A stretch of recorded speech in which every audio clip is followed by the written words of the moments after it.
I'd like to call to order the City of Bothell Planning Commission meeting. Tonight is Wednesday, October 17th at 6 p.m.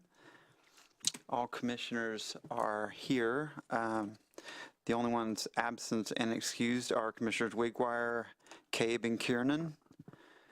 There's no non-agenda public comments, and with that, let's take a couple seconds to look at the minutes if anybody has anything to add. And if I may, we noticed that the September 26 minutes did not reflect Commissioner Cecil's presence, so we're going to correct those for you. I was about to ask about that. Yep. So we'll get those changed in the minutes. Yeah. You betcha. Yeah, I know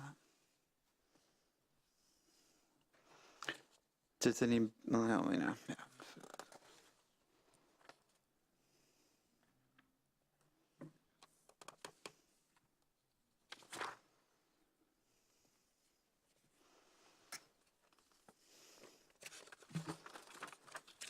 Can I move to approve the minutes with the adjustment outlined by Bruce Blackburn? Second. All those in favor say aye. Aye. Aye. Okay, the minutes will stand approved as amended.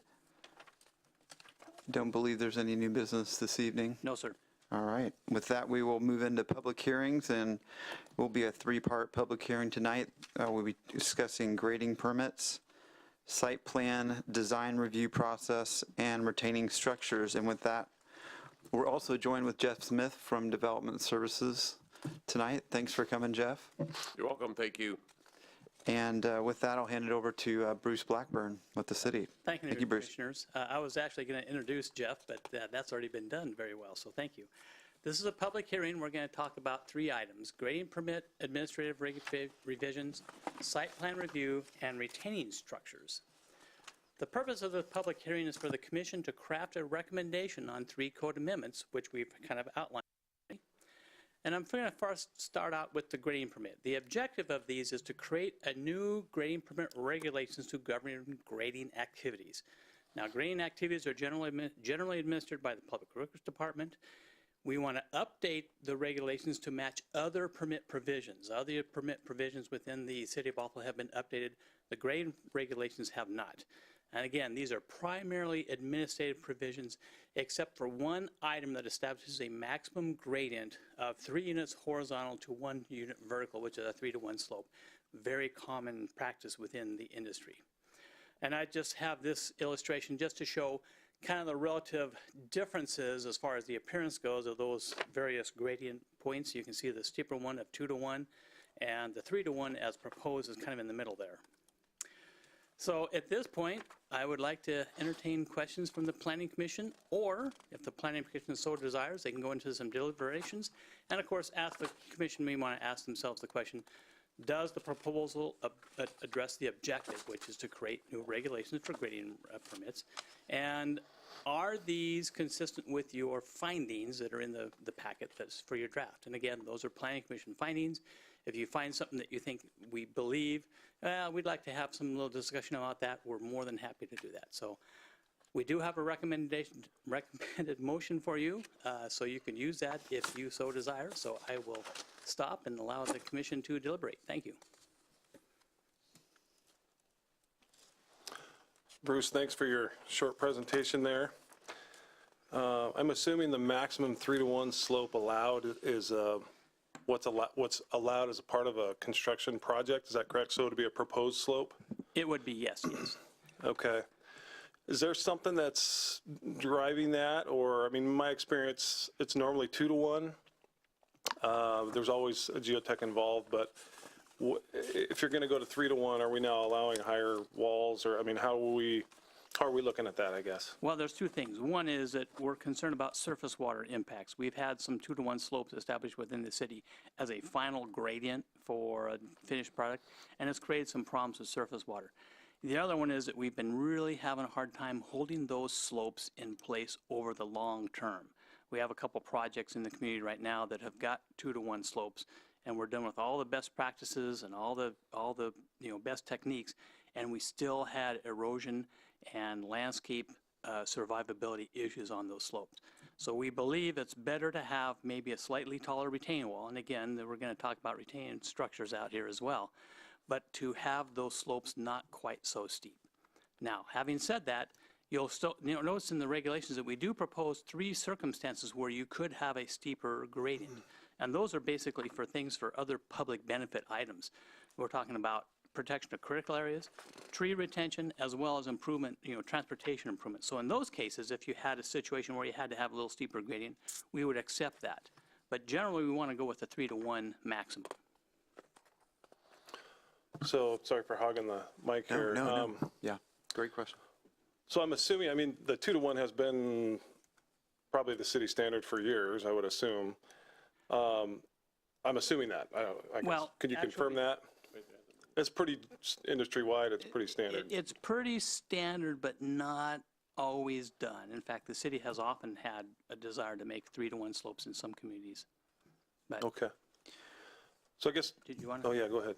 I was just going to say, there hasn't been a standard, right? I mean, it's a common practice, and I think that's what we're talking about, Yeah, in right? fact, one of the things That's true, it's usually a geotech recommendation. Right, exactly, That yes. carries on to the, Yes. That may be And- where projects have gravitated to, if you will, in their final designs and things like that, but there hasn't been a standard that the city has. so there's currently not a maximum grade. That's correct, Allowable. yes. Exactly. Yeah, sorry. Okay, so right now there is no prescriptive design regulation for maximum grade. That's correct, yes. It's Not prescriptive, you're correct. pretty much solely based on what the geotech recommends, is that correct?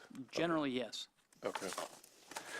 So I guess my question is, so you see, there's some or several or like all of our 2-to-1 I'm trying to get a feel for, is this like a knee jerk from a couple projects, or is this like a citywide problem, or what's the? Yeah, in fact, one of the things we did, we spent a lot of time with the Public Works review staff as well as their surface water folks on this, and they actually have identified more than just a couple. Usually if it's just a couple, they say, well, maybe it wasn't a good technique that was applied.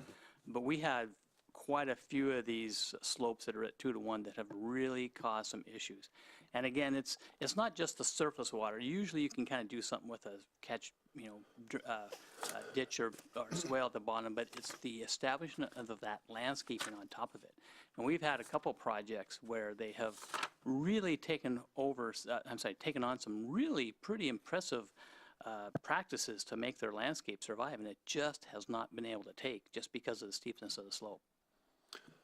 So the initial landscaping has not been able to establish itself, is that kind of the idea? Even some follow-up landscaping as well, yes. And that has been an issue that has really kind of become important for the city because, we're trying to create, okay, if you have a large hillside area, you want to have some vegetation on that. And it's just been really tough to get that vegetation to start. Thank you. So just to clarify though, so I don't know, I'm maybe not as up to speed as other commissioners might be, but are familiar with it, but so Commissioner Cecil was asking about the 3-to-1. Yes. And he always thought that 2-to-1 was kind of standard practice. And so you're saying that you're coming across projects, maybe multiple ones where they're having trouble with 2-to-1. So why are we looking at 3-to-1? 3-to-1 is a less 3-to-1 is gradient. flatter. Yeah, it's not as steep. It's 3 Oh, yeah, feet sorry, you're right. horizontal, Yeah, one sorry. foot vertical. Thank you. Okay, Good clarification, though, right? thank you very much. Yeah, absolutely. Yeah, too many technical terms here. Okay, great. Go ahead. So are you aware of any other cities or agencies, local jurisdictions that are having issues, or is this just kind of a Well, issue that we're kind of one of the dealing things with? that was kind of interesting is our new utilities development services manager in the Public Works Department actually identified that it was his experience, and he's been in some other jurisdictions, that 3-to-1 actually was pretty well established in other jurisdictions. As a code maximum? It's a code, or usually it's in a standard or something like that, but yeah, it's a code maximum. Gradient code. That's the optimum achievable, if you can, gradient that we'd like to establish. Thank you. I didn't think about having Boyd come. Oh, well. Commissioner Hampton, you have some? So when the landscaping fails in these 2-to-1 situations, who's responsible for that? Is there a bond that's put out until these are established? Yes, there is a bond established. However, that bond is only held for 2 years. And one of the things we've observed is that sometimes the plants can make it through that 2 years and kind of gut it out. And you get to year 4 or 5 or something like that, and all of a sudden we have really large amount of dieback. Let's say we have an exceptionally dry summer. That's usually when we notice it. Those materials die, and then it's up to the owners association to maintain them. In addition, we've seen some examples where the landscaping has matured fairly well. It's gotten larger and heavier, and when we get then a particularly wet segment of the winter or something, for example, sometimes they get heavier and they begin to come over, and generally those are responsible of the property owners or homeowners associations or business owner association to repair, but it can be quite costly at that point to try to fix that. And I think that was a bit of an unintended consequence from seeing those kind of slopes created, particularly in housing developments where there are houses above these slopes and below these slopes, particularly the below slope ones. They're the ones most at risk when we didn't really totally appreciate that, as some of the trees on those slopes got bigger, they got taller, they got more wind, exposure, and they just didn't stick to those slopes quite as well as we thought they would. Thanks. So following up on that, you said that, they used best practices in the industry to plan these. Do you feel that it was a poor execution, or maybe when they benched it up, they compacted too much so those plants and trees couldn't take a deep root? Are there better construction practices that would solve that problem, do you think? There may be better construction practices. You may be able to have a really top-notch, effort in those areas that would get you that type of result. Again, a 2-to-1 is not impossible to establish your landscape and your trees and your shrubs, but it's just very difficult. Well, and what we've seen is everything kind of has to go just right for those all to work and work consistently over time. It doesn't have to be, everything doesn't have to go wrong, right, in order for those to find themselves failing in later years. It could be the soils used, it could be how those slopes were created and compacted or not compacted, and it could be how the planting was done. It could be how supplemental water may have been applied, typically in early years. I mean, those kind of things. So there's a lot of variables that go into whether or not those things end up being stable over time. That's part of the problem, is that what we've discovered is that there's a certain inherency to the 2-to-1 that seems to have more problems than not. And that's where I think this comes from. So probably last question. Before the staff recommendation to shift this to a 2-to-1 code, was there consideration that we would stick with to a 3-to-1? Was there consideration that they stick with a 2-to-1 as standard practice, but require longer management of those slopes by the developer, maybe a 5-year bond? That's a good question. We thought about some different options. Henry, one of the things that's interesting in the bonding agencies and the bonding world is that they're only allowing bonds to be held out for a maximum, I think it's 3 years. Yeah. And what you identified is something that the city used to do for critical area regulation or critical area restorations. We used to have a 5-year bond. All of a sudden, the bonding agents came to the city of Bothell and said, folks, we don't do 5-year bonds. We do 3-year bonds maximum. At most. Okay. And so we've had to kind of backtrack some of our time periods on that type of performance bonding. Are there other measures other than bonding that you could get this similar results as far as the performance management that would lead to maybe a 5-year window? Or it's really hard to do. Okay. Particularly, the only other option would be some type of a cash set aside, which would require an applicant to put, or a developer to put a very large amount of capital away in some type of a escrow account, or for example, for 5 years. That's a big. It's really Sure. a tough thing for their, I guess you'd call it your cash flow situation. Okay. And some of these situations would be very, very expensive. I mean, they would be. Yeah, it's It would be a big dollar amount. And is that really necessary? That's the balance we're trying to strike when we think about these things. Yeah, that's. Right. No, I agree. I would just always rather put it on the person that's spending the money if they're willing to put that money aside to perhaps build a different project and use a 2-to-1 rather than a 3-to-1 is why I'm asking. But thanks for the Yeah, it's answers to the questions. Now, the commission does have the option of recommending a 2-to-1, or I'm sorry, 2.5-to-1 or another number. It's just that this was the number that was the 3-to-1 was identified by the Public Works Department as their comfort level.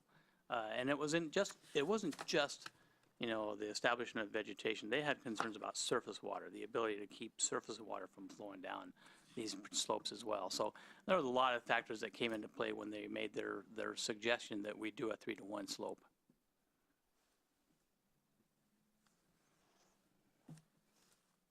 So Bruce, are any of these slopes that we're talking about, so the city has some experience now with problems, are any of these slopes on public facilities, or are they all, for the most part of private developments? We have some public facility slopes that are 2-to-1 as well, yes, yes. And are you having issues with those as well? I know that in a couple of locations, there was a couple of roadway embankments that I'll mention that they actually had some slope slide issues, I guess. Okay. In fact, one of the things that sometimes people noticed was it went down Waynita Drive. We set some 2-to-1 bench slopes, and some of those slid. Yeah. So, yeah, we've had some experience from our capital projects group as well. Yeah, I guess I'm trying to kind of drill down into what the city's interest is in this, and it sounds like it's erosion control that ultimately will potentially affect the public storm system. Well, is that kind of and that's in a that's nutshell, one or is there half of- other? yeah, absolutely, I think you've actually stated it very well. Yes. Okay, so that's the main concern. I mean, that's why the city would be interested in private development From that standpoint. From the engineers, yes, they all say, Yeah. oh, it's the surface water, but Right. the planning. Well, and that department's plays also into environmental and all that stuff, Yeah, so. yeah, so okay. it's kind of a dual approach. Well, I think we're trying to find the sweet spot, if you will, where these created slopes, remember, that's what we're talking about,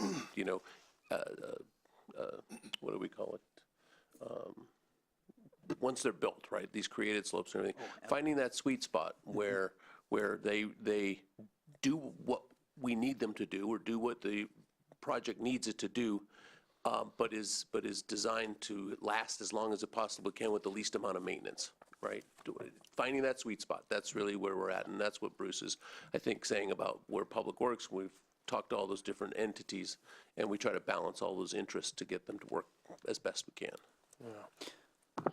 So I guess, sorry, just one more. So I guess in my experience over the years, it's kind of been, the rule of thumb has kind of been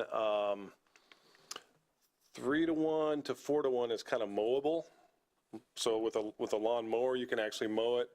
It is. And 2-to-1 is, I mean, it's debatable now, but it's plantable, right? But over 2-to-1, you're limited in what you can do to stabilize slopes, and you have to actually do some engineering on your slopes to do that. So I guess just to give a point of reference for kind of, if we go 3-to-1, we could plant grass on all this stuff and mow it, and in theory, it should stay, I guess.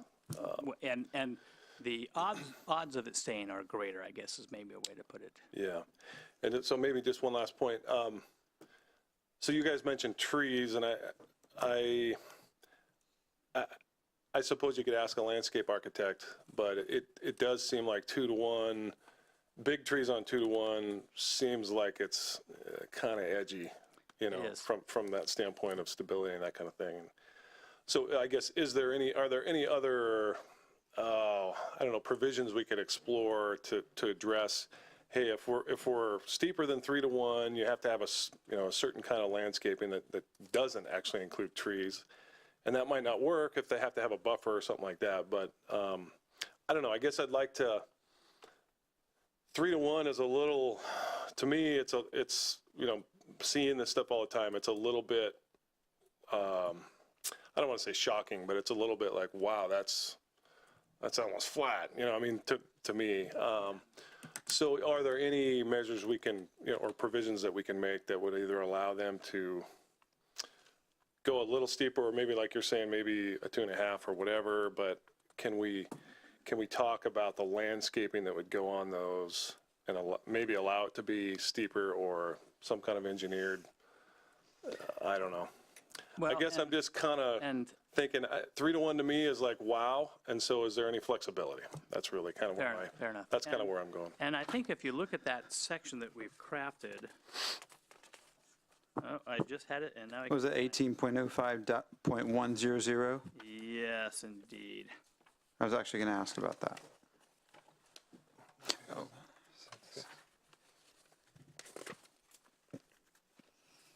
Oop, I lost it. It's on page 6. Page 6, Yeah. yes.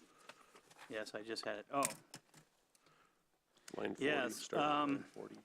you know, at the very end, we've got some language that talked about a peer-reviewed soils engineering report, which is a very standard thing that we do.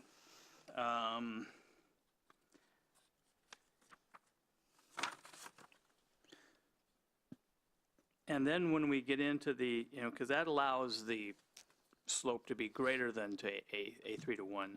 But then we restrict it again in section 2, just on the second page, line item 3, where we see that there's really only 3 reasons why you could do a steeper slope. We can, I think that I'm comfortable saying for the Public Works Department a 2.5-to-1 would be something that they would think would be better than a 2-to-1. But short of having them provide us some more analysis, that would be what we would have to do. This was their recommendation, it was a 3-to-1, so. I just have one really brief question. Have you heard anything from developers or the community since this topic has came up, since our study session? Anything along those lines? Yes, we did have one developer identify that, kind of along the lines of what we're talking about tonight. Look, a 2-to-1 is a pretty well accepted practice in the field, and it does allow us to take up a lot of gradient within a fairly short horizontal dimension. And that's all very true, and you can usually get a peer-reviewed soils engineer to identify this. So yeah, we could do it this way. It'll be stable. It won't have an issue in the future. However, what our Public Works is identifying is, okay, yeah, we can make it really tight and great and make it, particularly during the construction period when we have all the equipment there. But it's the later on years that they're more worried about, really. I don't have a clear recommendation other than if you decide to go to a 2.5-to-1 versus a 3-to-1, I think that the Public Works Department would be okay. I think that they're still concerned about a 2-to-1 slope, though. Yeah, so I'm comfortable with what was offered here by community development, but as it stands, it's written. But so it sounds like, Roger? I just had another question. So the provision here about steeper slopes, if we're minimizing impacts to, for instance, critical areas. If we're up above a wetland, let's say, and I'm not sure what you guys were, what was being envisioned when you guys made that provision, but if we're above a wetland and we're going steeper so that we don't encroach on the wetland, but now we've got a 2-to-1 slope above a wetland and it's going to be eroding, I don't know if that's a best practice or not. Well, maybe it's actually, something else that they were. And that's a good question. One of the things that we have, the advantage we have in the critical area regulations is it requires some additional analysis, some additional protections. So what we can assure ourselves is that the captured drainage swell is well established. We can get up some really good language about maintenance of that facility for the owners association and things like that. You're absolutely right. We still may have an issue in the future with that having an impact upon the critical area, but we felt we had a little more regulatory protection, I guess, if you would, for critical areas, because we can pull that in and require a little more analysis on that type of a situation. So So are we deliberating now, or questions? Or Well, yeah, we can, I'll and shut we up so can. you guys can talk. Yeah, I was just kind of, I was just kind I of, wanted to at least- I was just kind of get, yeah. I was going to get a gauge on where we were. So, yeah. So, well, while we're kind of around this topic, I'll just grab a couple things that I came across. On page 5, line 10, it talks about. It's kind of a huge thing, but it talks about contour maps. And maybe I'm not seeing it the way I wasn't seeing the 2-to-1 and 3-to-1, but it says show 2 and 5 foot intervals for slopes greater than 15, and then 10-foot intervals for slopes. So you start showing on a contour map, the lines actually go further apart as the slope increases. No, they Greater? get closer together as the slope increases. So what happens is if you say you have to show 2-foot contours, when you get Yeah. to those steep areas, Yep. the page turns black and you can't see anything. So we I allow see. the applicant, okay, instead of throwing all those little tiny lines in there, you can go 10-foot contours and you just follow the contours. You know what the steepness is. Okay. So that's basically what that provision is for. Okay. Thanks for that clarification. And on line 16, there's just a small, it says, I think it meant to say right of way, and it's just a Oh, misspelling. it says say, interesting, good job, thank you. Thought maybe it was a new language, the city code. Right, a right of say.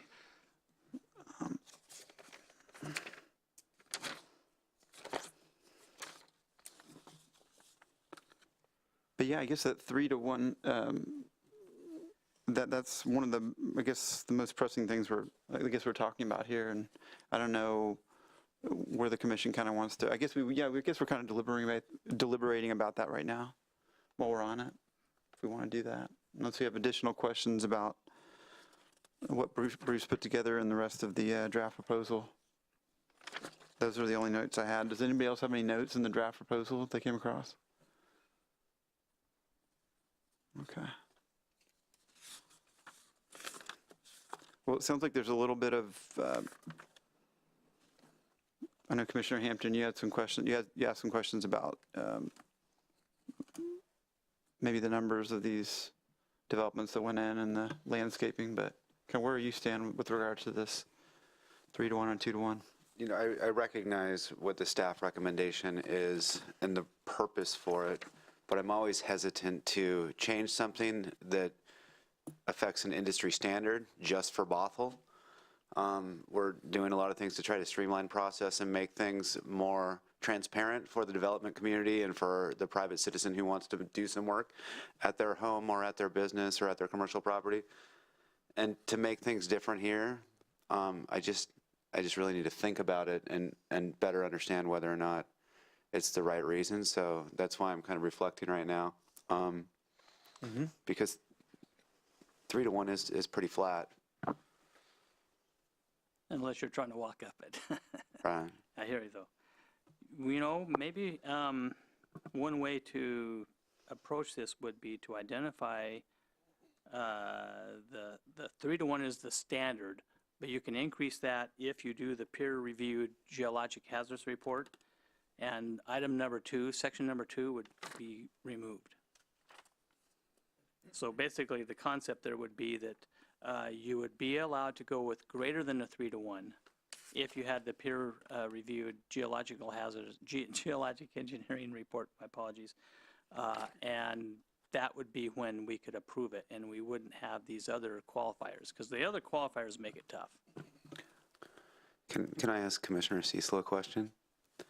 How difficult is that for an average person to get, and how expensive is it for an average developer doing maybe 10 lots to pay for? For a report like that? Report with peer review. I don't think it's onerous at all. I mean, any development that has fill or slopes or that kind of thing, you're going to have a geotechnical engineer do an analysis and assessment for you anyway to address other things. So it's not, I don't think it's really anything out of it. In fact, it's already addressed typically in the report. Okay. Yeah, They're it's looking at it really from more of a slope stability standpoint, and maybe like you said, a landslide hazard kind of thing. But what we're talking about, Bruce, I think is more of an erosion hazard as opposed to a landslide hazard. So that's maybe a distinction that you know, if we made a provision that would have to be made. And you know, maybe it is, if there's this kind of soil, you know, our experience has been those are pretty decent in terms of holding up to erosion, to where these kind, no, you know. So that might be something we could ask for. So that, to answer your question, I guess. Okay, thank you. I hope that's helpful. And it's standard practice to get a geologically hazardous engineer to do an evaluation of a property, just about any property anymore. It sounded also like you, either Jeff or Bruce or both of you were alluding to long-term maintenance. And were you talking about just the hazard of the slope, or were you talking about other things in specifics? It was primarily the surface water and the vegetation control is what we have seen in the field generally. And those responsibilities tend to fall to entities like homeowners associations and things that may not be, and this could be years down the line, right? And they're not exactly well-equipped or expecting to have to deal with things like that. And that's been an issue. So I like Bruce's suggestion to strike that second section, because what it does is it gets development service, or sorry, it gets to what we want to do with minimizing the runoff and the long-term issues with the slopes, but it also gives developers who maybe want to come up with a good plan the ability to do what they think they can do and potentially, you know, prove that they are successful in that type of construction. So if the other commissioners supported that, I would propose that revision And so Move just forward. to clarify that, are we striking the second part of that? Is it just the applicant provides peer-reviewed soil engineering? And then striking the director's determination? No. What you could do, instead of 2 being the director's, you know, increased grading, you could say not to exceed a 2-to-1, if, you know, we're thinking that 2-to-1 should be the standard. And you get the geological engineer to support that, you go to a 2-to-1, or else just move it entirely. That's kind of what I was thinking that would address the issue that we're talking about this evening. I don't know, I guess I like what was here because it does allow the development community to go greater than a 3-to-1. All they have to do is go through this process, correct? Yeah, except that there's only 3 circumstances when we would allow greater than 3-to-1. And I think what Commissioner Cecil has identified, there may be more than just those 3 specific circumstances where a 2-to-1 may be an advantage to the development. Or Okay. Or anything appropriate. really. They're appropriate, actually, yeah, Or in some ways. there might be a circumstance where a steeper slope is manageable, is appropriate, makes sense. There's nothing that appears to be at risk, if you will, over time from that. That's what I think we're Yes. talking about. Commissioner Morocco, do you have any input on this one part? No? Okay. So, Just a Mr. Cecil. couple more questions, I guess, here. Yeah, it's a big deal. Jeff, I know in I'm not aware of this in Bothell, but it could be in the code. In Snohomish County, their grading regulations limit your area of cut or fill to within 2 feet of the property line. So in other words, you can't go filling right up to the property line. You have to pull it back 2 feet. And that's just that's like a max, right? So I guess my question is there something similar to that in the Bothell grading regulations No, that you're aware of? Bruce not would know. right, no, not right now. Yeah, okay. I mean, generally, it's a good practice not to, because there's runoff and you need to handle the runoff, that kind of thing. But I guess so the other thing, I guess, that you know, there's the underlying soils that we're talking about that are potentially erosive. And that's really the issue that the city's having right now is we're seeing issues with erosion, either medium-term or long-term erosion that could potentially, you know, get into the storm system. The other thing that I think ties into this discussion is ecology stormwater manual requirement for soil amendments. Okay, so that's a BMP. That's a best practice that you're basically required to do. So anything you disturb on a site, you can't just throw the dirt back on it. You have to come in with a specified soil and mix it into the native soil. And the whole idea of that is so that the water can be retained in that soil a little bit, okay? Which is, I guess, could be good. But on the other hand, if you do it on a slope, now you have 8 inches of soil on top of a slope that's carrying water, as opposed to like a more free draining situation. So I don't know if that's been talked about as part of this, or if Public Works maybe might want to, I don't know, give us some feedback on that and whether or not that kind of comes into the equation or not. Well, as a matter of fact, we actually did talk about the soil amendment procedure, and that was identified. The concern is, yeah, you can have the top, whatever it happens to be, 6, 8, 12 inches with your soil amendment, and it gets filled up with water. And then you have the excess that's going to start running off. It doesn't, as you identified, it doesn't free drain all the way. You do eventually get to that impermeable layer.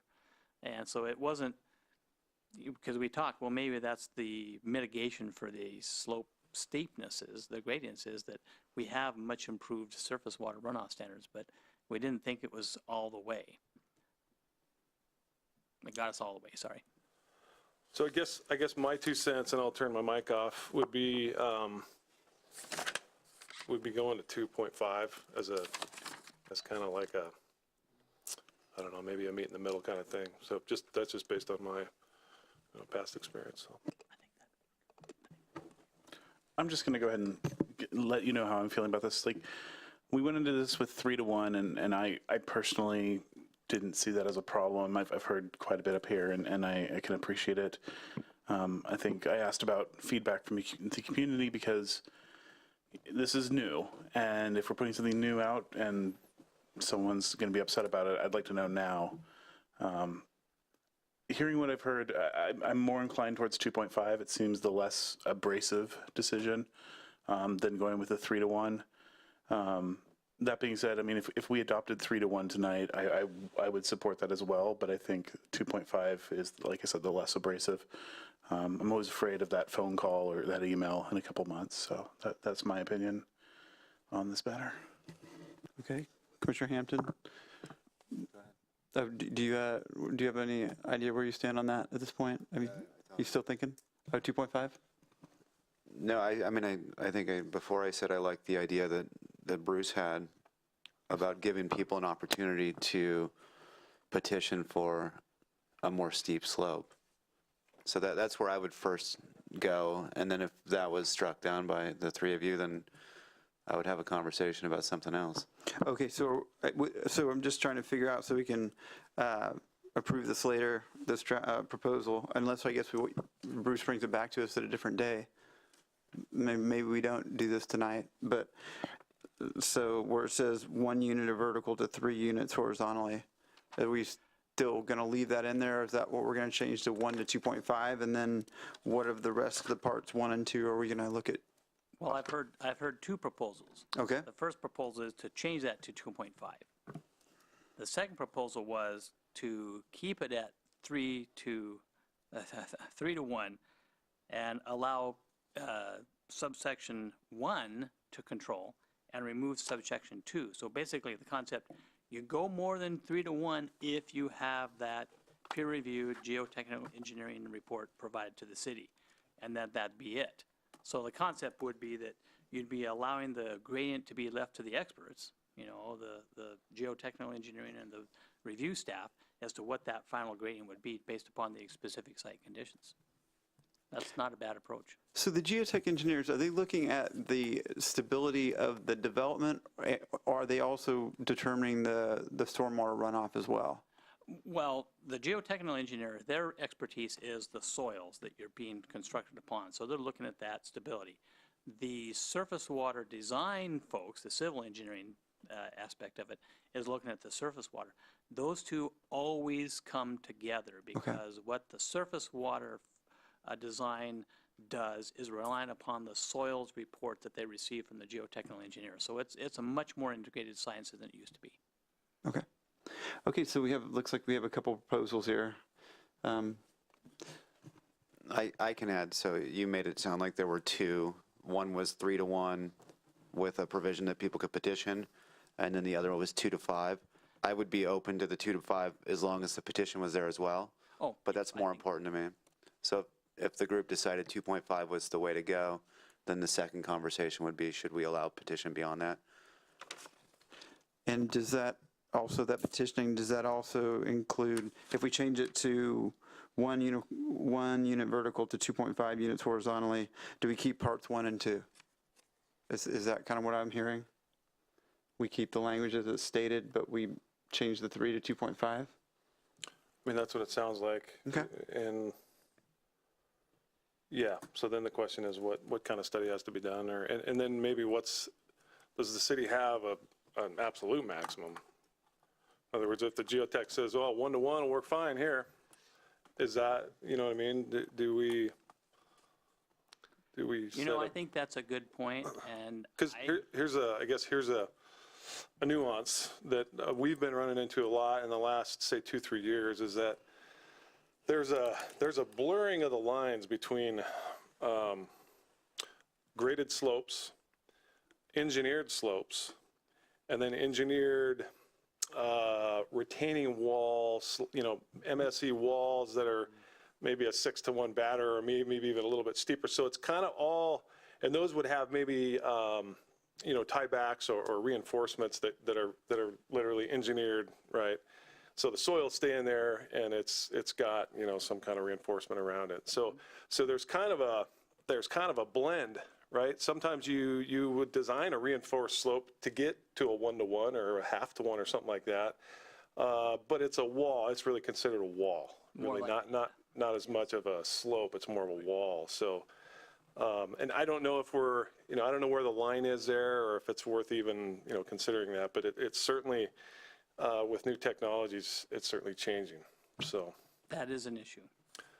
when you have walls, typically you have something that's containing the soil, either a fabric or something like that. So it tends to be not as erosive, or it might even be a hard, you know, a rigid wall, you know, it's rocks or concrete or blocks or whatever. And those typically have a wall drain behind them. So they literally take the water out of the equation, and they drain it to a system. So anyway, so I guess there's some things there that are nuances that maybe we don't need to consider here, or, you know, I don't know. I think we're talking just about slopes Yes. that aren't engineered. And that was the point here, was to talk about the slopes. Okay, what are you going to do at the end of the day when the development is completed? What is that slope gradient going to be? And what protections do we provide? And that would include, okay, well, we're going to say a 2.5 to 1 is the maximum you can do. You can go steeper if you go through a very specific review process for the following circumstances, and we'd identify those three. I also heard at one point somebody said maybe, and it's like, and never to exceed more than a 2 to 1.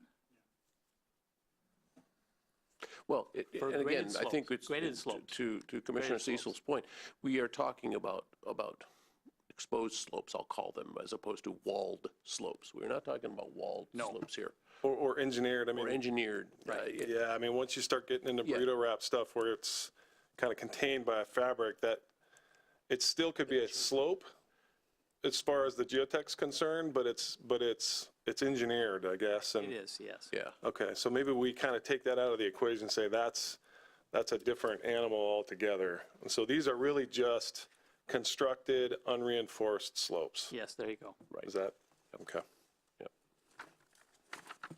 Okay, so anybody else have any thoughts on it? So it looks like the commission, the majority is looking to change that, Bruce, on line 41 to 2.5. Yep. And keeping everything else the same. And I don't know if we need to put a maximum in or not. Do you have guidance on that? Well, I think we had a pretty good discussion about 2 to 1 being the maximum that we should, as a normal course of record. Okay. For the unconstrained slopes. Yeah. And frankly, I've never seen a geotechnical engineer recommend a permanent slope steeper than 2 to 1. It's just you can't even plant on it, and you know, Yeah, unless it's so it wouldn't be a slope, it'd be a wall. Okay. So. Well, that sounds good then, Bruce. All right, got it. Thank you. Thank Good you. discussion. You bet, thanks. So are we allowing for a petition beyond the 2.5 up to 2? Yes. But are we going to eliminate those only 3? Are we going to open that up to more I was reasons? only going to limit it to those 3. Well, Are we? I guess my take on that would be if you can demonstrate that it's gonna work from an engineering standpoint. So Yes. that's a different approach than saying just in these situations. So I don't know. And that's kind of why we added in there that, it doesn't create a geologically hazard condition, and also further does not create a hazard to public or private property. We wanted to make sure we covered both those aspects. So if it's happens to be a street, which is where the cut slope is, or somebody's private property, the geotechnical engineer has to certify that those conditions are not hazardous to those properties or sites.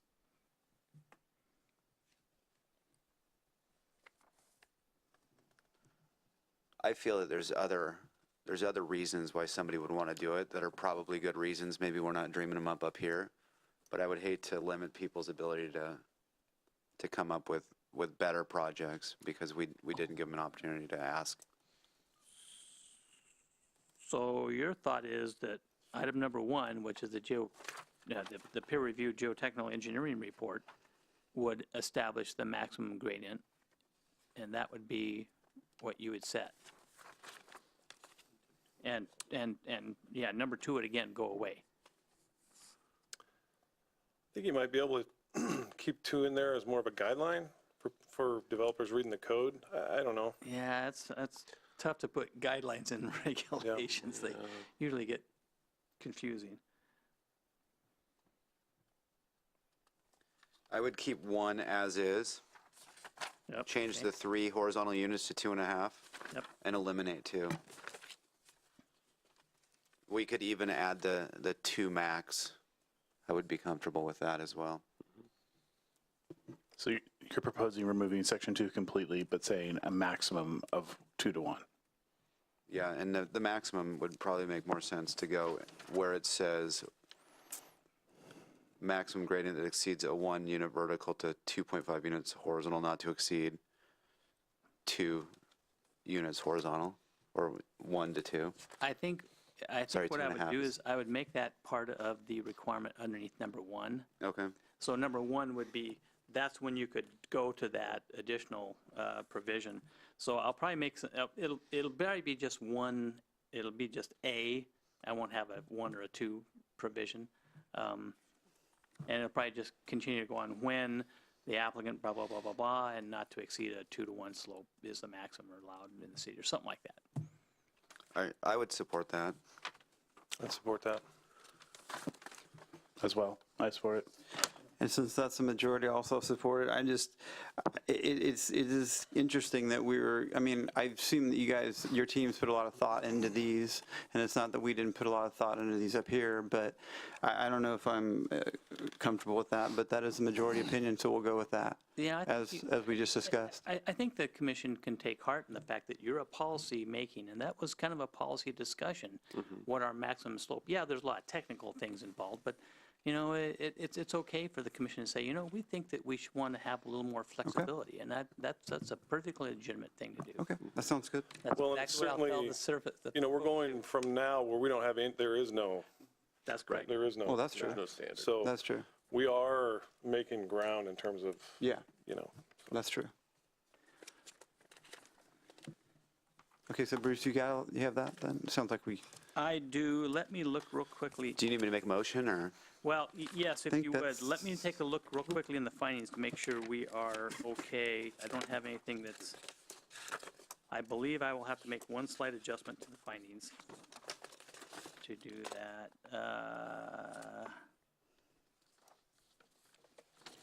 No, I think we're okay.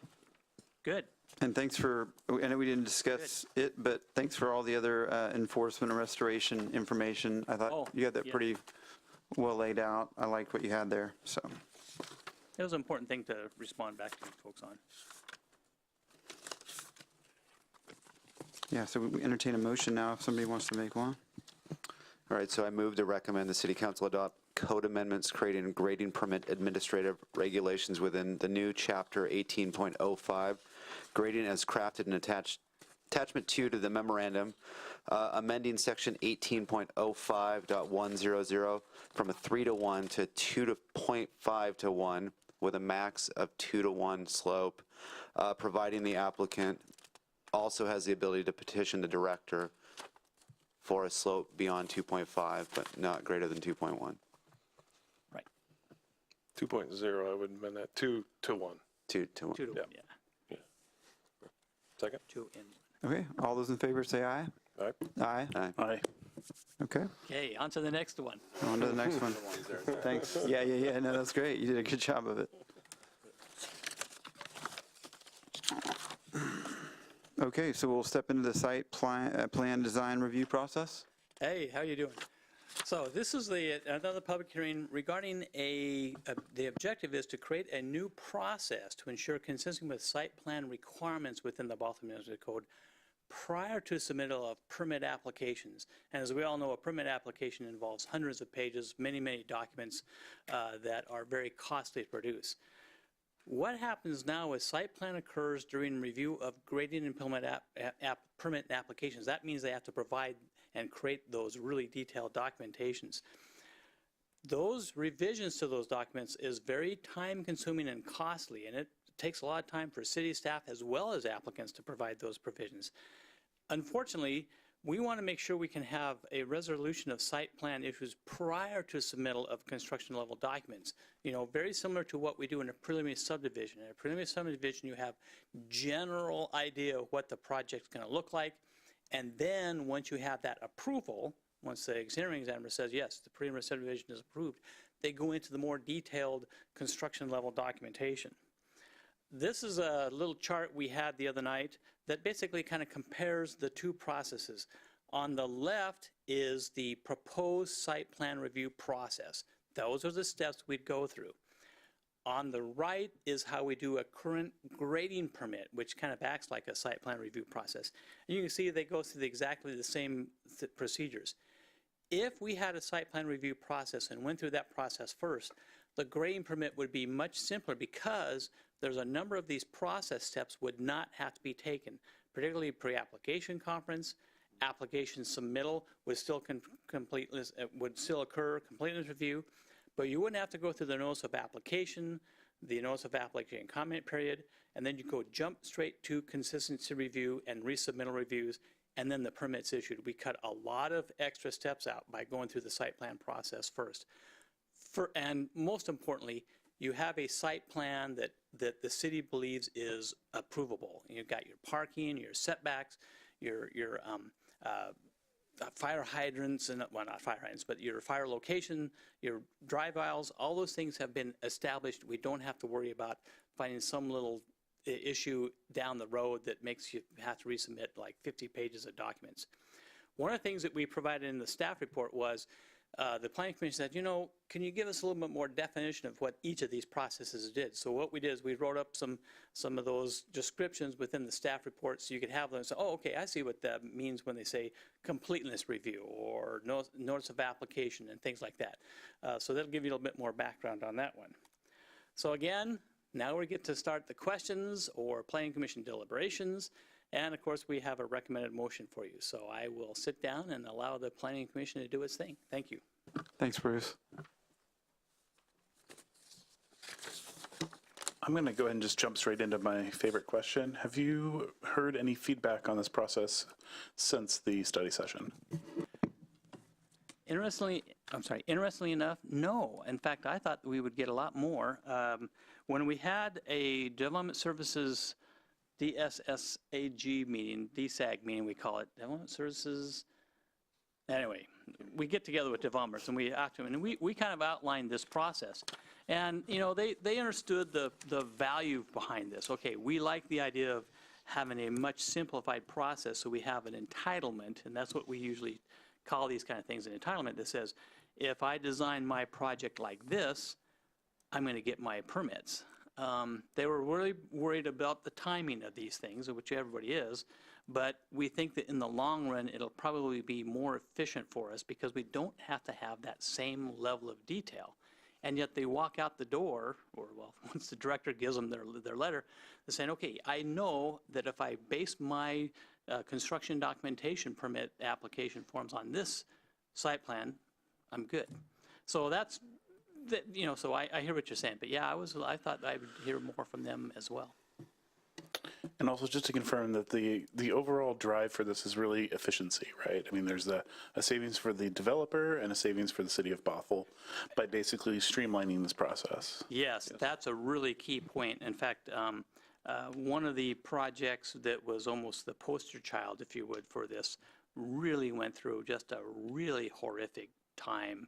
It was, I don't know how many months and months and months were spent on a couple of issues. Basically, it was it was tree retention, actually, as I recall, the one I'm thinking about. And it just took a long time. They kept producing very expensive construction level permit documents while we were still talking about one or two items. So we believe it will be a much more efficient process. And to kind of continue on that point, so in following these graphs, it's basically going to give the community who lives around a new development proposal or anything, it's going to give them just as much time as they've had in the past to review it, and it may be even a little cleaner for them and understandable for them, right, when they have concerns about the project. Well, yeah, as a matter of fact, this is probably, I think that's a good way to term it, a cleaner process, because instead of getting a stack that's, and seriously, it looks like a little small tree you've cut down when you get these plans. It's going to have 5 or 6 sheets and some very easily understood type of a project to look at. So I think it will be much easier for a citizen who lives maybe next door or down the road from this new application to say, oh, I see what they're doing. They're doing single family, or not single family. They're doing a multi-family project. I see where they're going to put the parking. Get a much better feel for what's going on. Okay. Go ahead. Well, it makes more sense from a process, from a sequence standpoint, if you think of sequencing the way these things work. Our challenge has been that site planning issues, when they were coming up inside what I call inside detailed construction review times, a relatively minor site plan change might throw a very large problem, monkey wrench, if you will, into the stormwater design of a project or something like that. And it's not even something you might necessarily see, but it happens. And it's really a much better way to do it. This is a much better, get those issues settled, understood, planned and designed first before you put all the nuts and bolts into the proposal, right? Does that help at all? I mean, that's been our experience, is that getting site planning issues resolved, and those are bigger issues. Those are like location of larger elements of a project, for example, building locations, driveway locations, those kind of things, before you do a super specific design on utility construction or things like that. That will come in time, and those fit better into a well-designed site, right? And so to be clear, so people who are living around the site, landowners around the site, they're not involved in that initial, that's just the development community and the city, correct? Oh, here. Before, I mean, because we're doing things to make it more efficient. Okay. Thanks, Bruce. You bet. I think what you're referring to is the pre-application conference. Yes. That is a technical review done by city staff and the applicant. And what will happen is the public does not come to those meetings because very often the project is not fully formed yet. What the applicant is trying to do is he's trying to get an initial feedback from the city on the proposal he has. We have many instances where the proposal has changed quite substantially. In fact, they're like, wait, is this even the same project after the pre-application conference? So it would really be inappropriate to get people involved at that point because it's so preliminary. When we do want them to participate, and that's when we actually get the application submittal, that starts the formal review process for the city. And that's when we want to get those formal comments from citizens. And that is, so let's staff, and so it's outlined here, but I just want to just kind of cut to it, and you can just, I think it's fairly simple and straightforward. After you do the applications, so the application submittal process, when you do this sign off and say, yeah, this looks pretty good, we're looking for community input. So from that time that you state that and a sign goes up, or there was something that's submitted to this, what, the Seattle Times, is that that's our Well, a paper of record, there's three and then, methods actually, and that's one of the things that we try and do. We do. and then there's the publish mailing. The Seattle Times, a mail notice goes out to the property owners within 500 feet of the subject property, and a notice board, the big white 4x4 white notice boards go up. So there's three methods that are applied to that piece of property, so people can really get an idea of what's going on. And how soon does that mailing go out again The after? mailing goes out as soon as the application is determined to be complete. Right, as soon as. And the developer takes care of that? And remember, that's the formal application. That's when they have chewed through the conversation that we had at the pre-app and everything else, and they've taken all that into consideration. And they've formed what they think is a workable design for the project, and they bring that into us, a formal application. And when we deem that complete, then shortly after that, within 14 days is the way the code is written. Within 14 days, okay. Is when the notice of application goes out. And that notice of application, as you may be familiar with, is exactly that. It's a notice that an application has been received by the city. Please, we welcome your comments. Come in and let us know, because we often find out things about sites and projects and land and neighborhoods and things that aren't immediately obvious to staff in every instance. We absolutely welcome people to come in at that point and tell us. And we don't move on in this process until we hear from, we put some bookends on it so that they get their comments into us. But we absolutely take those very seriously and listen to them and then respond and then move on from there. Yeah. And I think that one more thing I'm going to add, I'm sorry. No. But completeness is not consistency. And I want to make sure we all understand that just because you have a complete application doesn't necessarily mean it is consistent with the code.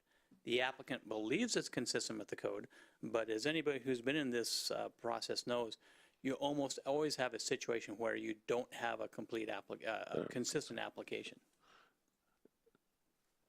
Okay. Yep. We may want to take just a few moment break since our quorum has just left the room. Okay. So we'll take like a 3-minute break, and we'll resume at like 7:05. Oh, great. Thank you. Yeah, that's okay.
That's good.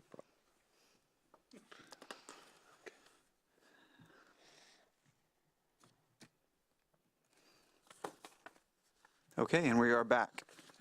So see, Bruce, you just, thanks to you and Jeff for explaining that process for how citizens who live next to a development become noticed and can get involved in the process if they have questions about. Right. And one of the things that I neglected to do this evening that I wanted to do is I have a little bit of a You have a visual for us? exhibit here, a visual. This is a pretty typical grading permit. It's a pretty simple one, actually. This is what an applicant would have to resubmit if they find some small error in the, setback or in the landscape plan or something like that. You got to submit the whole package. It just makes no sense to do that. Can I add something? That's only one copy. You have to submit seven Seven for copies, first that's submittal, correct, and then I think yes. 2 or 3 for subsequent, so. So Very good observation. it's quite a process. And instead of doing this, maybe it'd be better if we had 5 or 6 sheeters or something like that. Okay. Well, and just as though our pre-application conference procedure gets conversations going early, right? And we try to ferret out big, red flag issues on the front end of a pre-application conference. A site plan as the next step makes the most sense, right? It really makes sense. Where you're starting to refine what you may have figured out in a pre-app conference. Now you're refining it down to the major elements that are represented on a site plan before you put the water pipes in the building. I mean, that just makes complete sense to us. Makes sense to me, too. Yeah. This makes sense to me as well. I do have 2 questions, and I think I know the answer to the first one. The site plan review needs to be complete before you, but with the the proposed process, before you submit the grading permit application? Actually, even more, you have to have the site plan approved. Yeah. Okay. Before you can, so it's beyond just a complete application, you have to have it approved. So now, go ahead. That's what you said. No, you said the site plan process needs to be completed. I think that's what you were trying Oh, to I'm say, sorry. right? My Right, apologies. exactly. I was- So the clock can't start on the grading permit until the site plan is approved, but in the old way, you could have them both going concurrently, right? So Oh, good question. Yes, in effect, that's true. There wasn't a thing called site plan review, right? I see, okay. It just was meshed Grading. in the grading permit, and so all of it was I see. represented in the same set of plans. And what we're saying now is we really should explode, if you want to think of that terminology, a set of plans into the site plan elements, get those dealt with first, get those worked out, hashed out, whatever you want to call it, figured out before you go to the level of detail required of grading permits, which is very detailed engineering. Is that? Okay, yeah, no, that's great. I have it all together now. So my question is, with the old process, and I don't know if you had time to look into this, I think I mentioned it last time, what was the kind of the average for how long it took? And with the new process, what do you expect? Is it going to be shorter significantly or about the same? Maybe just more efficient? Just to be honest with you, it's probably going to take a little longer in the total sum numbers. It's hard to say. And one of the things that I was talking to some of our permit review folks and said, well, what is and they're all over the board as far as how long it takes. It just depends on the complexity of the project. Yeah. But we think that what's happening is you're going to spend a little bit of time up front and you're going to save time at the end.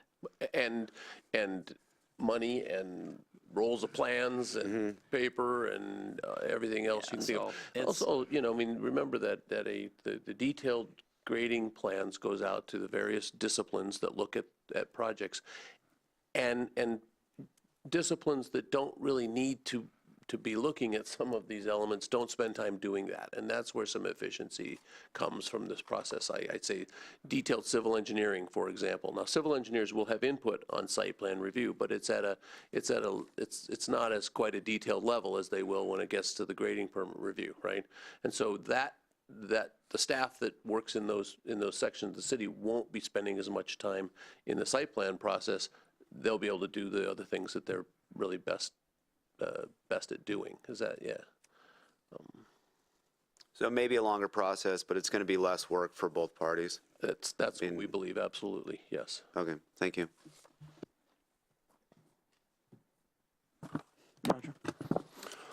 Okay, guys, just a couple questions. Trying to get my arms around the site plan design review process. So a couple of questions. Is this process adding any requirements or regulations to the project design-wise? So in other words, to me, design review is architectural, right? And that's usually there's an overlay in certain areas that require design review, and that's simply kind of like our downtown code where it's just architectural, and city wants to make sure that you're on the right track with what it's going to look like.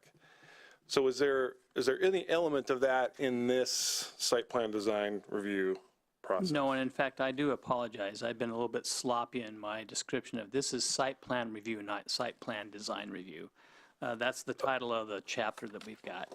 And Site plan review, okay, I saw design we've somewhere. been using the term site plan design because that's what, okay, it's going to we're going to review the site plan, design of the site plan, but Yeah, it's more, okay. Not but design it does review is- not add anything new. Basically, as you, okay, well, it doesn't make you say, okay, well, I have to go to a 34-foot tall building versus a 35-foot. All the Yeah, Yeah. the provisions in the code apply. We just So- need to check to make sure that they are okay. consistent with. So you're not going to be reviewing architecture No. in the site plan? No, this is more a process thing than a.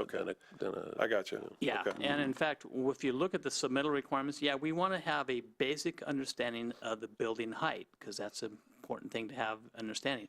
We don't require building elevations, we don't require color combinations, any of those other things that you might see in a more detailed process.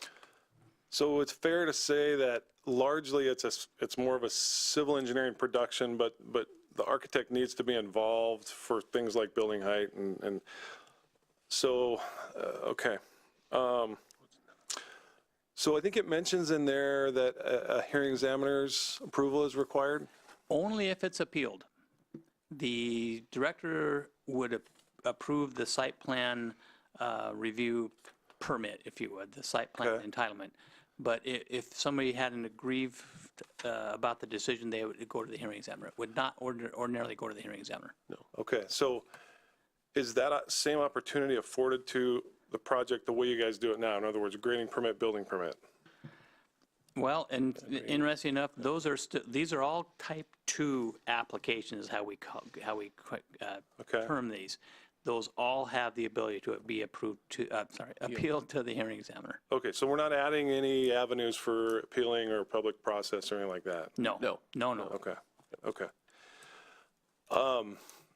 In the case where, let's say there's a building going up in a zone where it's conditionally allowed, in other words, it's a conditional use, not a permitted use, does this still apply to that? Or does the preliminary CUP process take care of that? As a matter of fact, we specifically exempt applications for conditional use, planned unit development, and preliminary subdivision Okay. from having to go through, because That's what they as do. you identify, the conditional use is almost a site plan review in itself. So, I mean, it's pretty much what we're talking about. yeah, why make right. them do it twice? That's right. Yeah.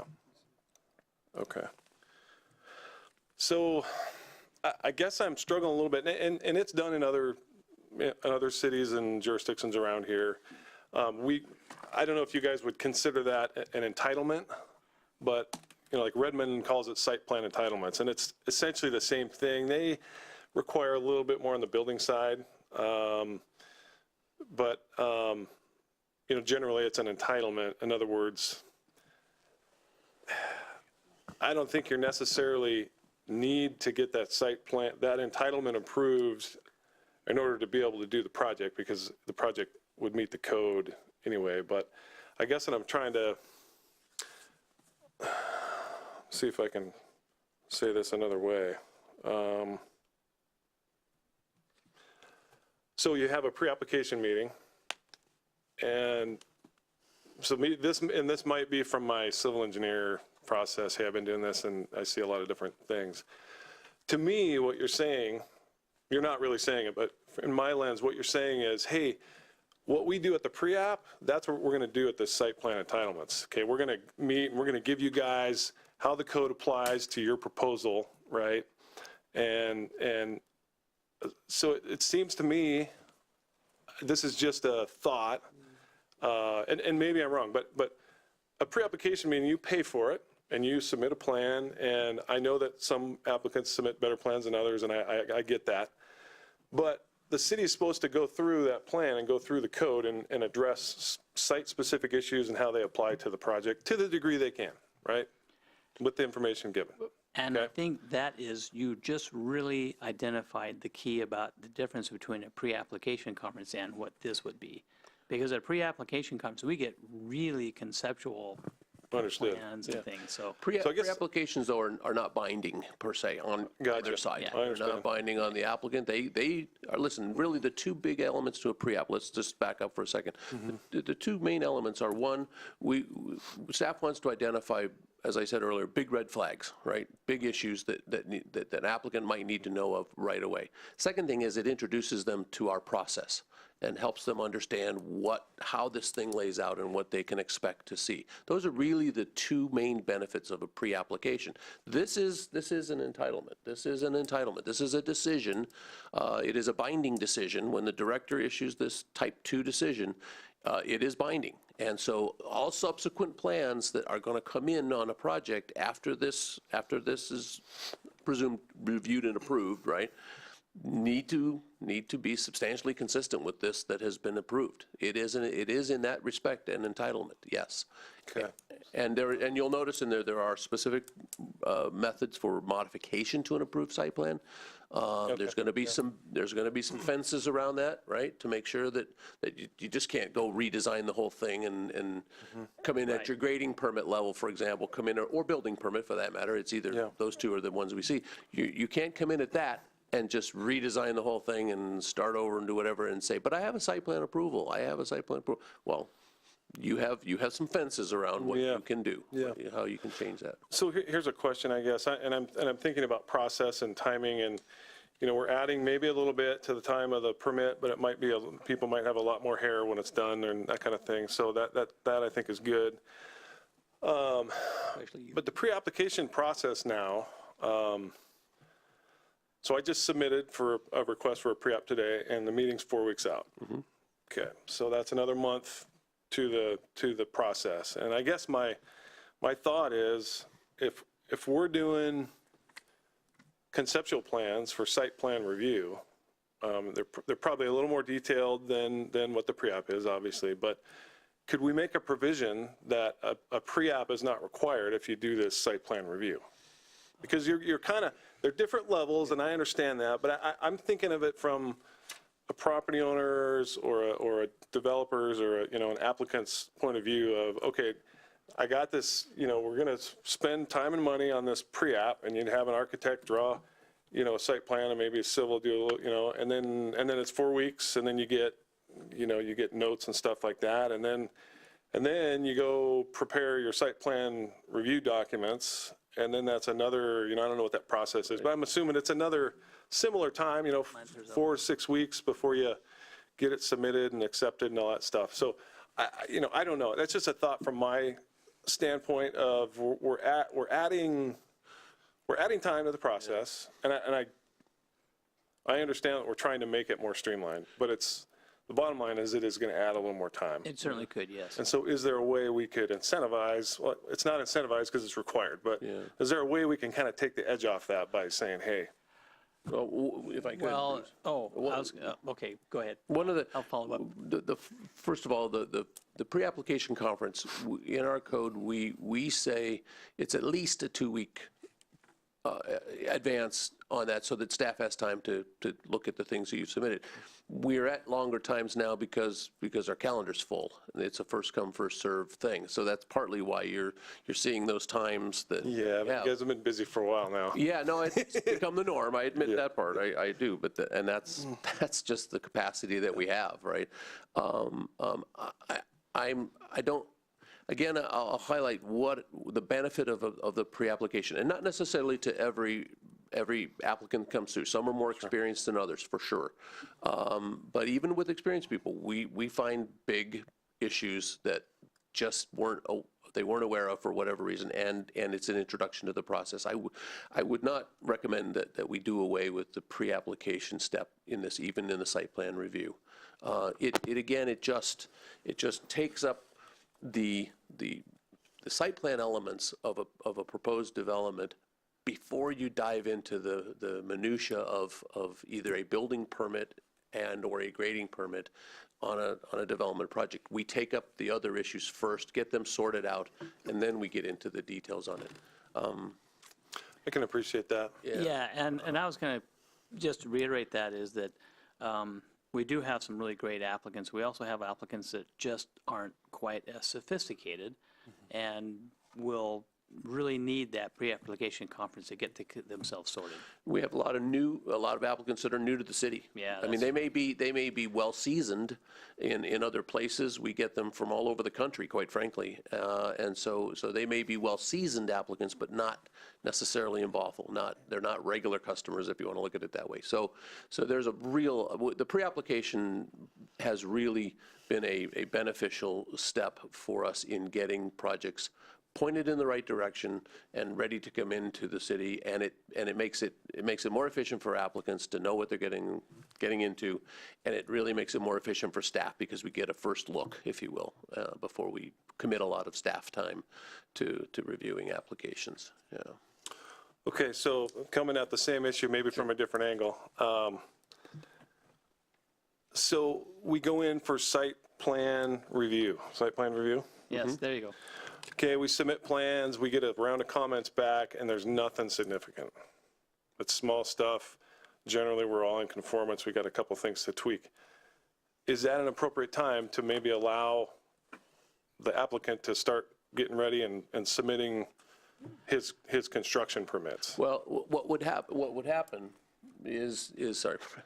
Well, I was going to say, we actually have some pretty generous approval criteria that we proposed, and that includes general consistency. We're not requiring exact consistency. If you have a site, you need 55 parking stalls, you only sell 54. That's still general consistency. We're not going to be saying, well, where's that 55th? The concept here is to get you so that we have a product that's really close or can be brought into compliance with some pretty minor changes. But what we want to try and avoid, and I know Jeff's going to have a better way to respond to this, is we don't want to have that dual process thing going because it just causes all kinds of havoc with our review staff, the Permit intake group. Yeah, it's really, we've done that enough. In fact, I've got the benefit, and Jeff does, of having been here a long time, and we've seen when we've tried to make accommodations of that nature, and it's really caused more angst than it has been worth, even for the applicant, I think. So is it because they're now trying to submit two different documents for different processes, and one gets overlapped over the other? Yes, Right. it just really gets confusing as to what am I looking at now? If an applicant were to come in under site plan review and submit a proposal that meets the requirements and looks good and everything else, we would issue a decision, and you would get your decision. And then you could, and that's an applicant's choice. I mean, theoretically, you could be in the background, unbeknownst to us and all, you could be preparing your stuff and very confident that your site plan is going to pass muster and you're going to get a decision. And you come in the day after we issue that decision and you submit your detailed construction plans and you're ready to go. That's an applicant's choice. I mean, that's their choice to do that. Not all are going to see that as a valuable way to go, but if you meet the standards in here, if you meet these criteria, we'll issue a decision and you'll be ready to go to the next step. Yeah, there doesn't have to be, at least in the way you described it, right, Commissioner Cecil, you said if I'm pretty much all got it together, red lines, you could do red lines. We can look at redlining for minor things like Bruce talked about. Yeah.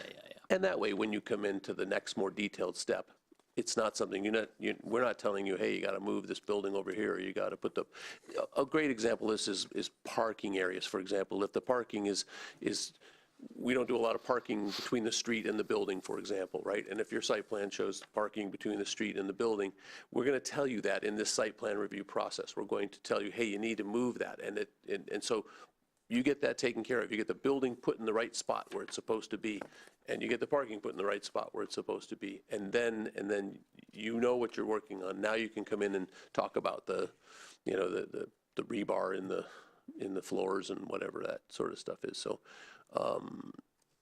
yeah. Thank you.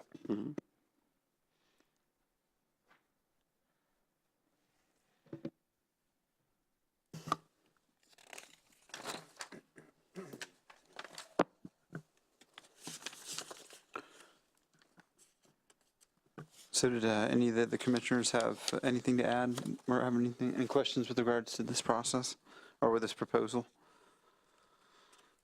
Okay. I didn't either. It seemed pretty straightforward. So with that, let's see. So Roger, do you feel pretty comfortable? Yeah, go for it. So all the public noticing, all that stuff happens during this process. You get approval. There's no more public process. Is that correct? That's exactly how it's been designed. In fact, one of the things we had discussed at the study session was the commission said, well, let's take care of the SEPA process as well, because that's another one of those notification things. So it's all taken care of. No more of those notices, no more of that. So no delay. board, no nothing. That's it. Yeah, you have an entitlement just like you would have any other process. For example, you would have an entitlement like think of it in subdivision. Think of it in terms of a plat. So now you have your preliminary plat approval, right? Yeah, but don't you still have to sign it when you go for grading permits and stuff? Well, No, you don't. No, actually, you don't. You don't do a notice of For application a building permit? on a grading Or a permit or a grading building permit? permit to build a house in a subdivision, for example. Right. You don't. Right. No, you don't. You really don't.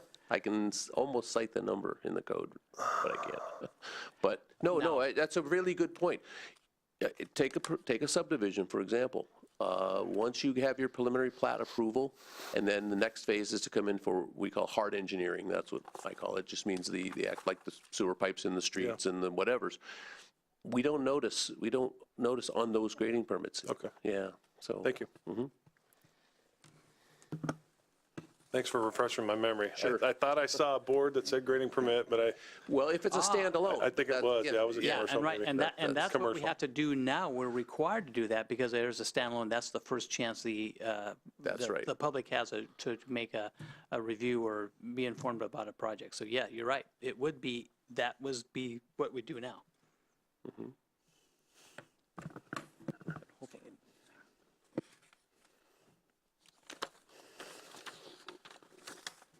Yeah. Sorry, one last No, question. absolutely. So I'm looking at This is important. I'm looking at vesting of development rights, and so what I'm seeing and what you're saying is, once you get that approval, you are vested to the regulations in place at that time, or actually at the time that your application was deemed complete, Yes. correct? Yes. And that lasts for how long? How long are you vested? Well, until you get your, How long? how long is it? It's Is there a year, but I 5-year think window or it's something? 3 Well, years.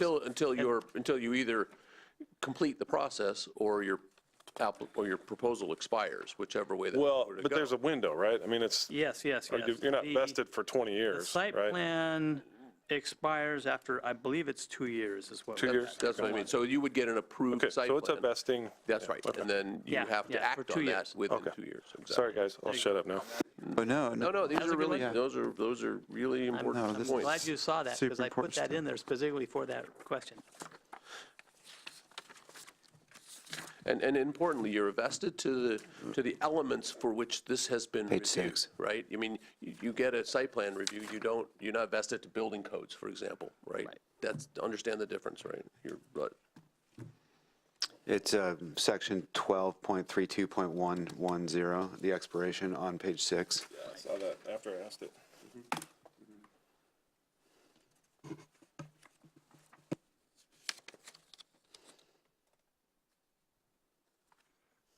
With a one-time extension of 1 year. So 3 years if you're at it. Sorry, fly. You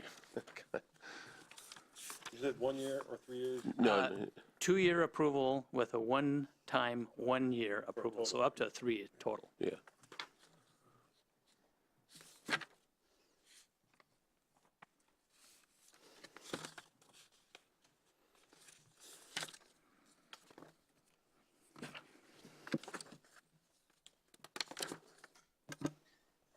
Are you, Do you have, If anybody else has anything to say, go for it. I'm okay with any other commissioners? Yeah. are you looking for a motion or deliberation? I just want to make sure that Commissioner Seal had, yeah.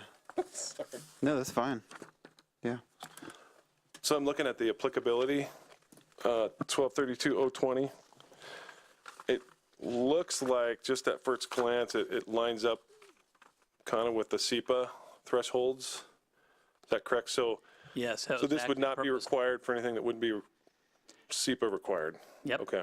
Yeah, yeah. In fact, we debated a lot on the thresholds internally, and we actually identified that SEPA was the most logical threshold. It's something that everybody knows about. It's a statewide threshold, and it made all the sense in the world to use that as our threshold as well.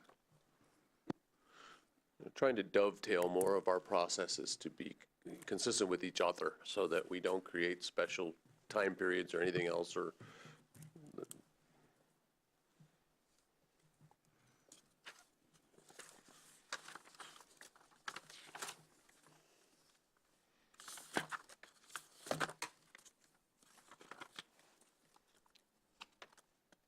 So once Commissioner Cecil, you've had time to review it through, I'd entertain a motion, recommended motion.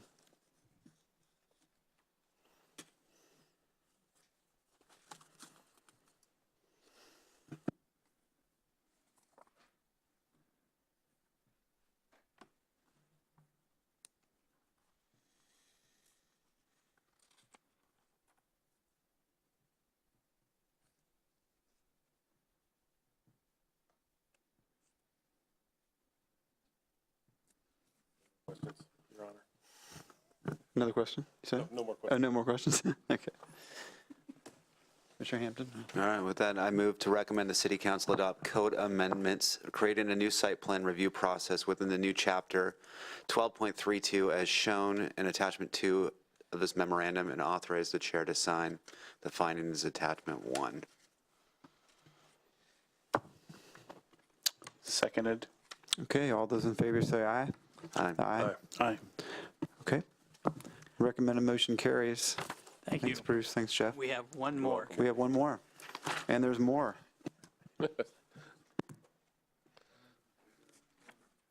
Now we talk about retaining structures. We broke into this a little bit earlier.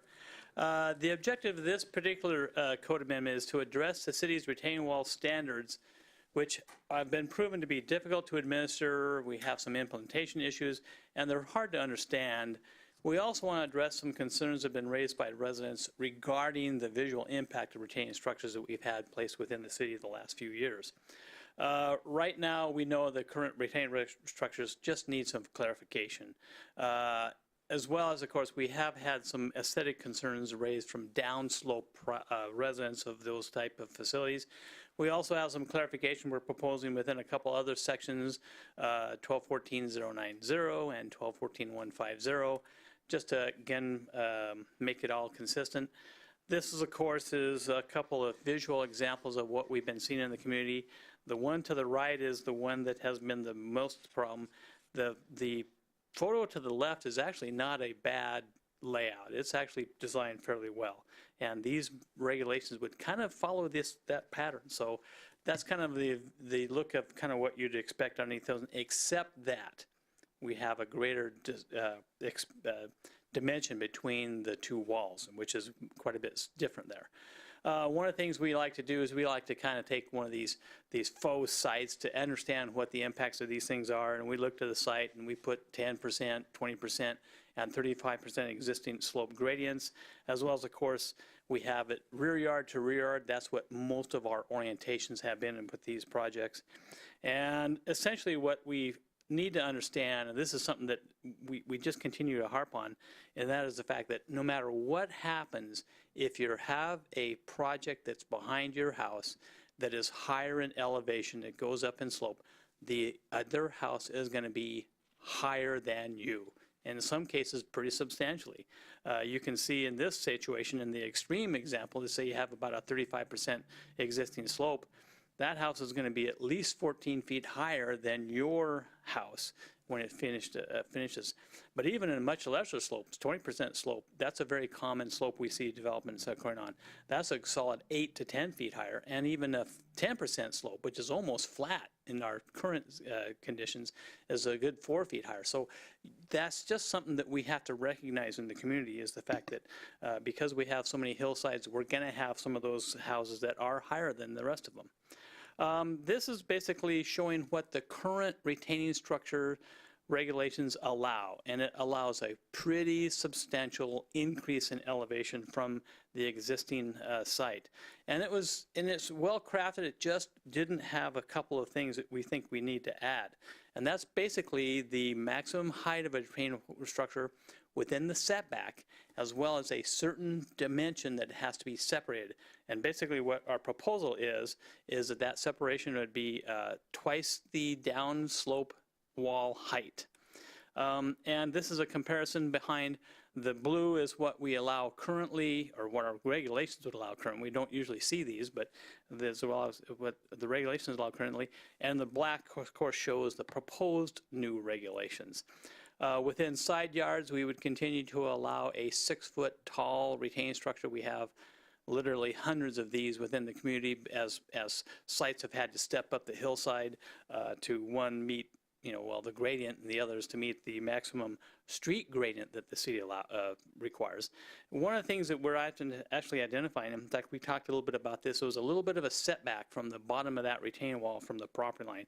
We'd like to see about 12 inches there, just to make sure we don't have those issues with people having retaining structures placed upon their property by accident. Once you get outside the setback area, then we allow a much taller wall up to 12 feet high, and the separation only has to be the same height as the downslopes like. So if you have a 12-foot tall wall, the separation would be 12 feet, 8 foot, 8 foot, et cetera, like that. That still allows you a pretty good sized elevation gain, but at least it gets you away from the existing residences. In this case, you're a good full 27 feet from the existing houses before you got up to that height. And again, this is probably an extreme example. You really wouldn't see this very often in the field, but something similar has occurred as far as the elevations, but something like this is pretty extreme. We would retain some of the visual provisions of the code, including, what a wall has to look like, as well as, of course, we're going to keep that bas relief sculpture and vegetation requirement for walls that are higher than 6 feet. So at that point, I'll entertain questions, and we have some deliberations and listen to our discussion further. So anything you have that you need to have questions on, just let us know. Thank you.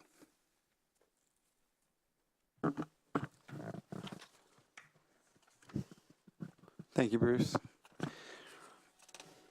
So if any of the commissioners have want to start off, go ahead and feel free to chime in.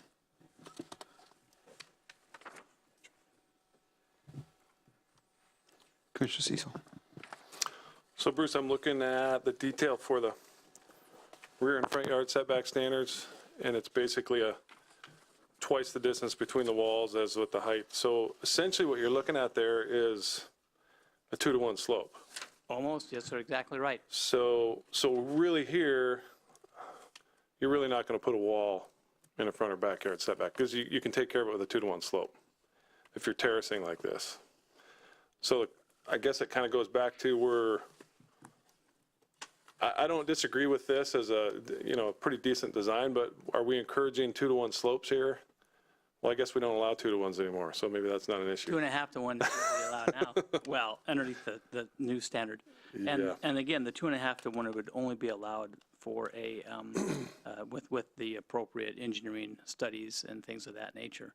One of the things about, and I think that we can feel fairly confident, is that a single-family residential house that has a 2-to-1 or 2.5 to 1 slope right behind the backyard is not going to be something that the development community is going to want to sell. It's going to have market issues, so they're going to want to do it the walls. Well, I guess maybe that's part of my point here, is that this, if a developer's looking at this versus, this is expensive, right? Compared It to a is. 2-to-1. It is.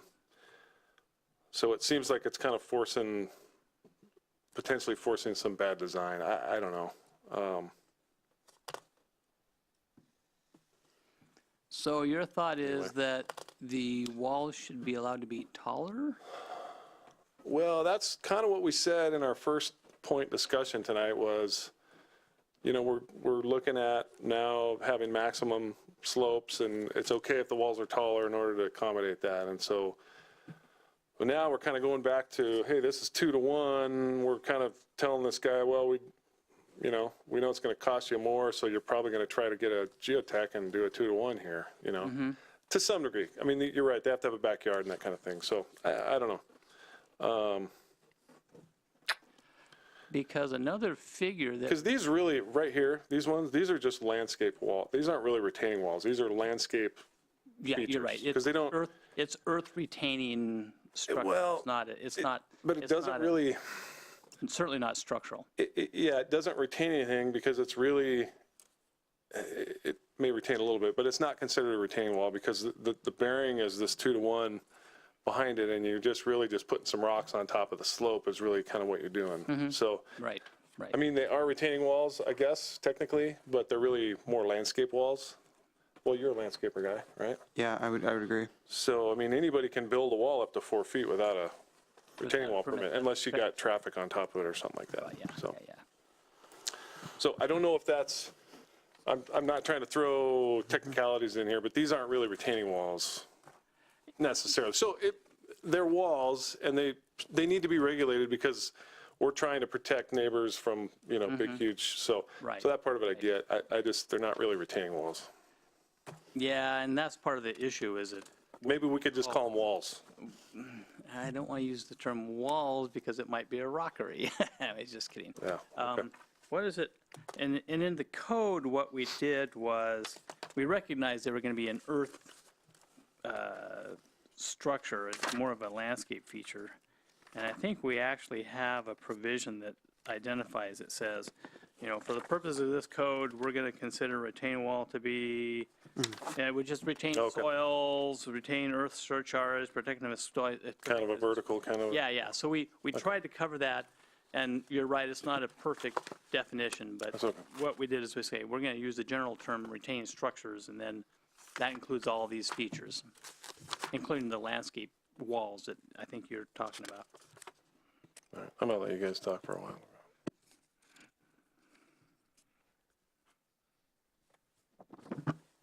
I guess I don't know how to address this, but I don't know how the commission feels.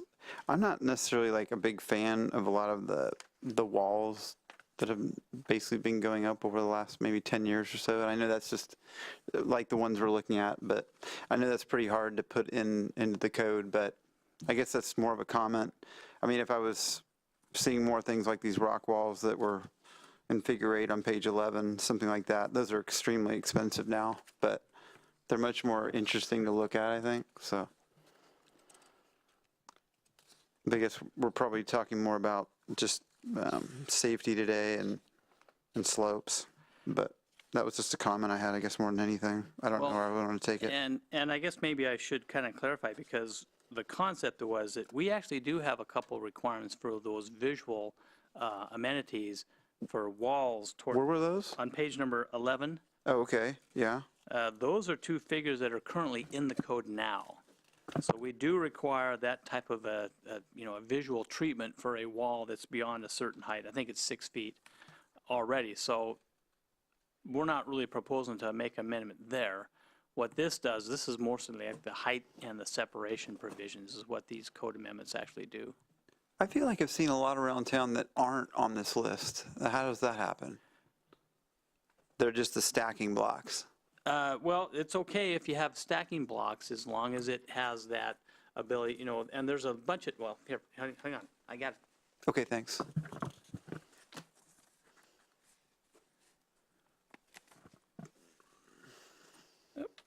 This type of stacking block that's over here on the left-hand side, that's actually not a bad feature. That's actually a pretty decent, and it's consistent with our aesthetic viewpoints.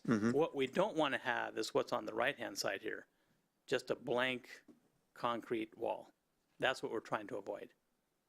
And so in this case, what should happen is that you should have some type of a, some kind of a relief, some kind of landscaping. Now, again, landscaping was installed here, but in this case, it was just because the wall was so tall within that setback area. It would have been better to have it shorter. That's a 10-foot wall there? Is that?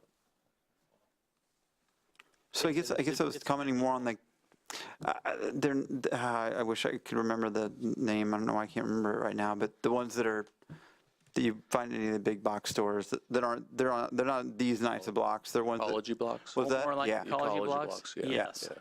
I feel like are you allowed to go taller than 4 feet with those?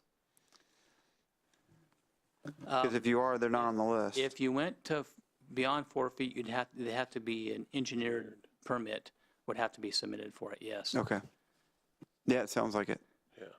So, but you could still use those blocks.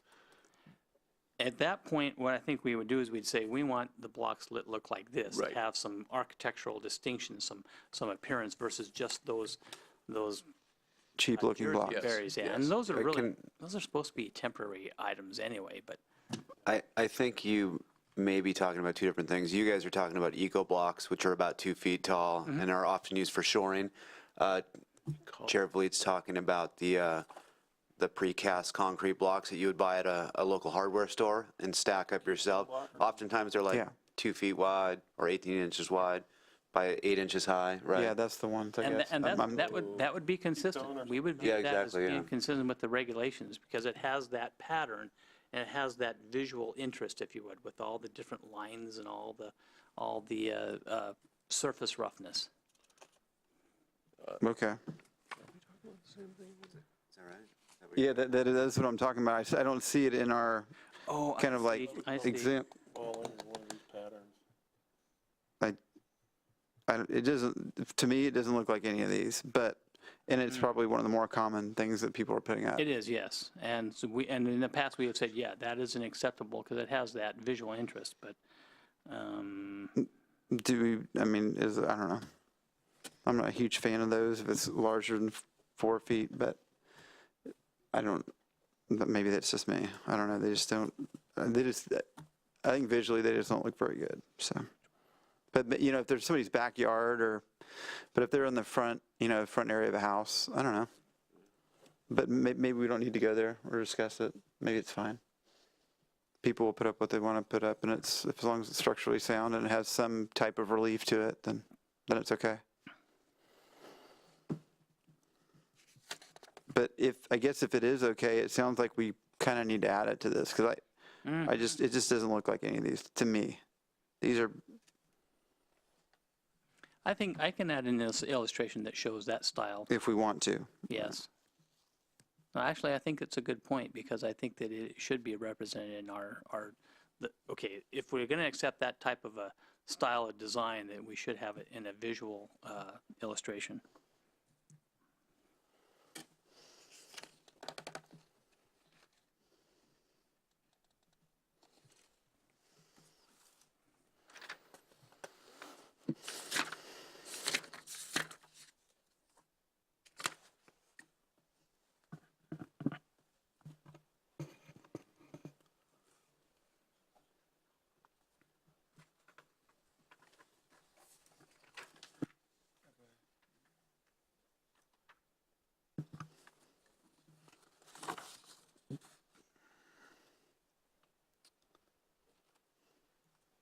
Sorry, we're having a technical discussion here. Great. Apologies. No, so Bruce, I do want to ask about figure 8 here that it only shows 12 different patterns. These are only suggestions, right? You'd be open to. It was supposed to be a suggestion. Okay. It needs to have this type of an appearance. More of an example than. Right, that's yeah, what I more was thinking. example than you Should it have be to more, do it this way. should it be more explicit, that needs to be an example, Well, or? I think the picture that you're looking at on the screen, I mean, that again, that poured in place concrete wall, blank concrete wall is what we're trying to avoid. Right. What we have tried very hard to avoid. It's. Yeah. Interestingly enough, I'm working on a project right now, and we have some really great looking walls with really nice textured finishes.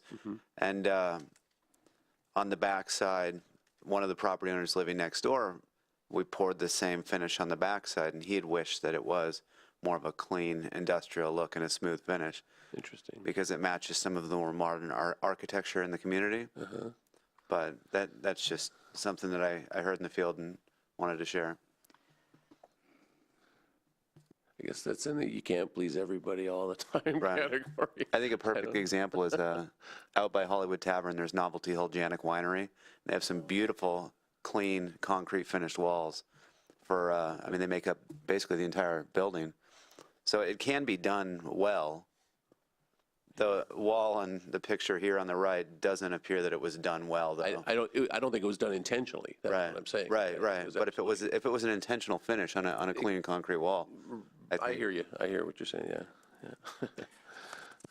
And if I may, I think the language on page 6, line 16 through 21, it's at the very back, it's actually in the proposed development regulations, is probably more accurate. And I think instead of saying as illustrated, I think is similar to the illustration in. To give us a little bit of leeway, because this is a little bit better view of that particular illustration. So we want to be, on page 6, at the very end of the draft regulations. Right, I do remember seeing that earlier now, Yeah, or yeah, during the so- study session. Yeah, and I think we should say similar to the illustration in figure 1214. Okay. 155, oops. Okay, yeah, 6. No, you got it. yeah, I got it.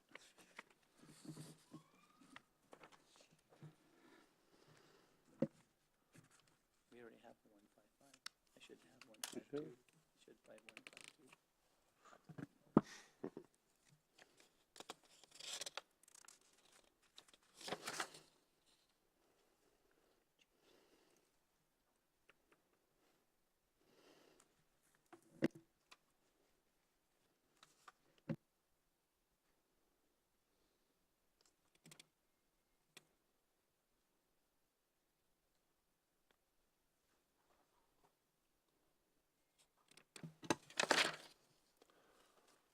Can I ask a quick question? Yeah. Just a clarification. ahead. Bruce, I'm just looking at page 6, figure there. So am I seeing this correctly, that it, with the exception of in setbacks, the maximum overall wall height continuous is 12-foot max at a time? Okay. Unless, if you look at 4, just below that. Page 4? On page 6, I'm sorry, item number 4, just below that illustration. Oh, That's where we have this, except as to do the 4 items here, I'm sorry. I'm sorry, apologies, I'm sorry. On page number 6, paragraph 4, the wall can be increased in height to do 4 items.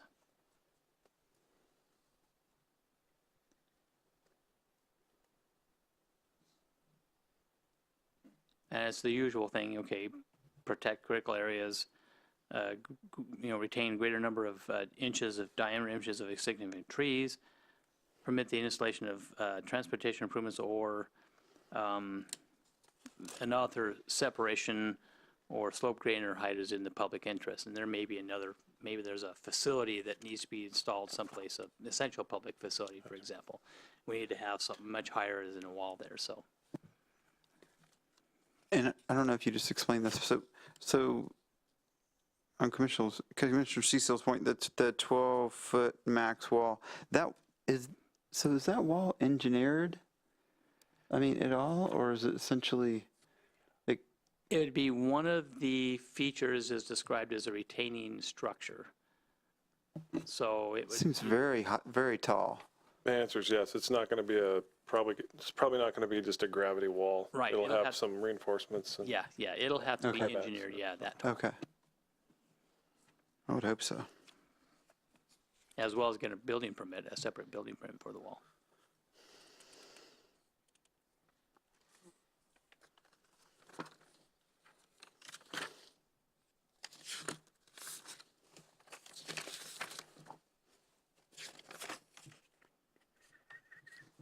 So you have any other commissioners have come across anything? I'm just taking another quick look here. Feel free to jump in.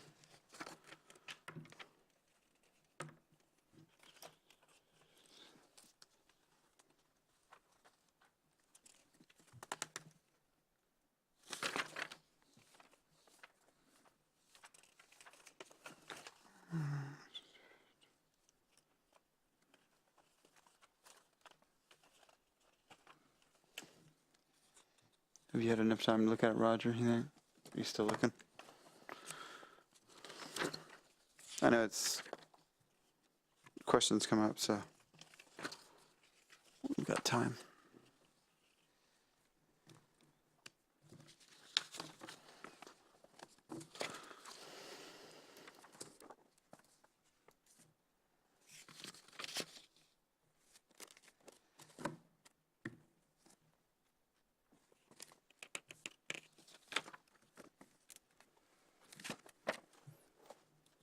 Yeah. hey, Bruce, I'm just looking at the first page of the code revisions, and we didn't really talk about stormwater facilities, but line 25 there on page 1 talks about stormwater facilities. I read that. I'm not quite following. Is this saying that those can be built in setbacks? It is, yes. Okay. One of the things that happened is that we recently underwent some code revisions to allow more flexibility for low-impact development style facilities. Oh, okay. And this is one that we kind of missed. And so in consulting with the Surface Water folks, they said, look, sometimes we have to have those facilities in that setback area, particularly rear yard setback, which in single family is 15 feet. Multifamily is 25 feet. So what we've done is we've made that an allowance within the code to make sure we can accommodate those.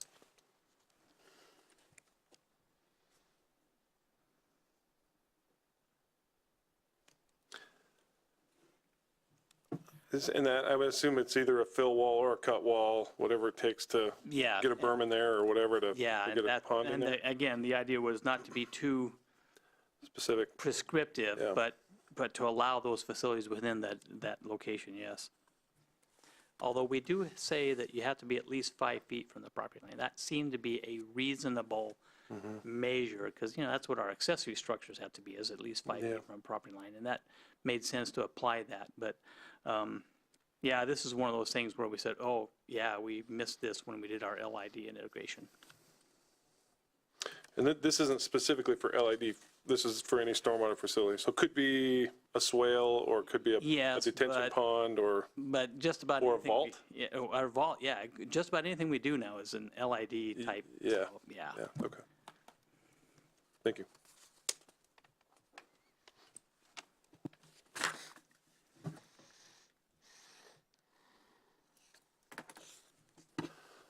One more quick question. Yeah. Go ahead. No, yeah. Great. So Bruce,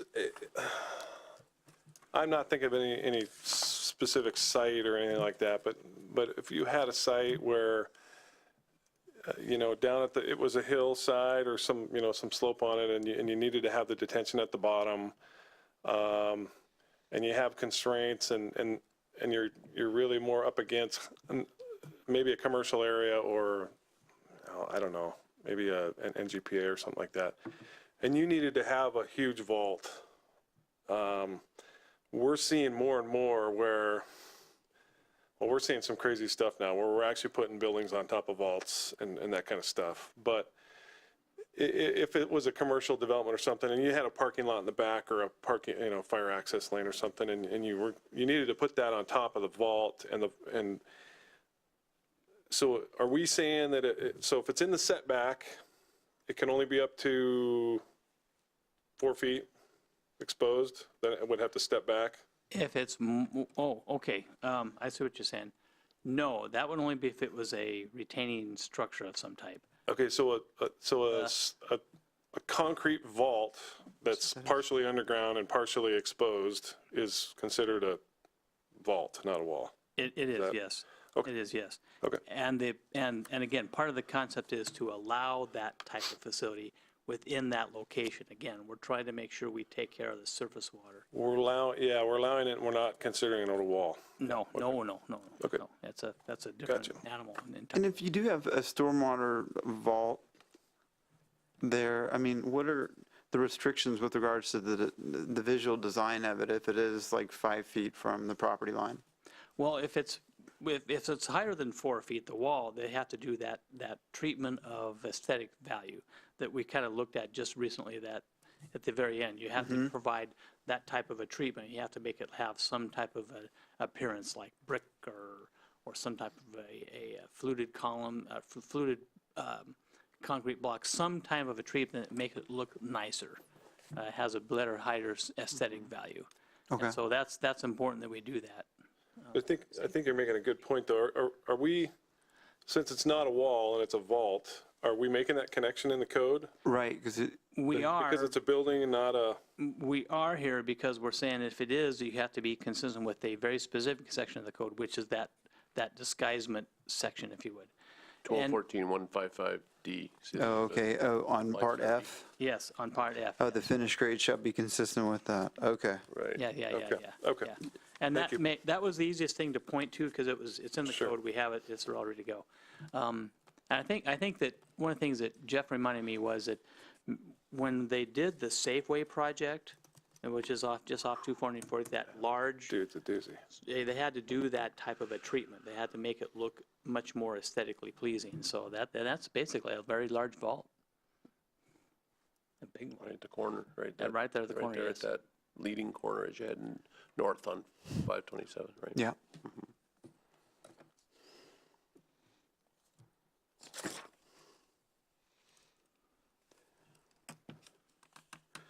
Three feet.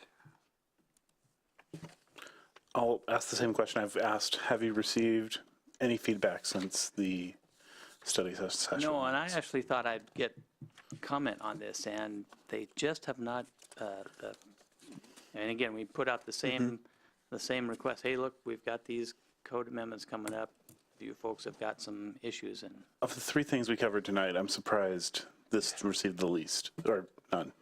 yes. So what I may have to do is before we have the city council meeting, hey, guys, where were you? But, Yeah. yeah, I was expecting, we set some chairs out too.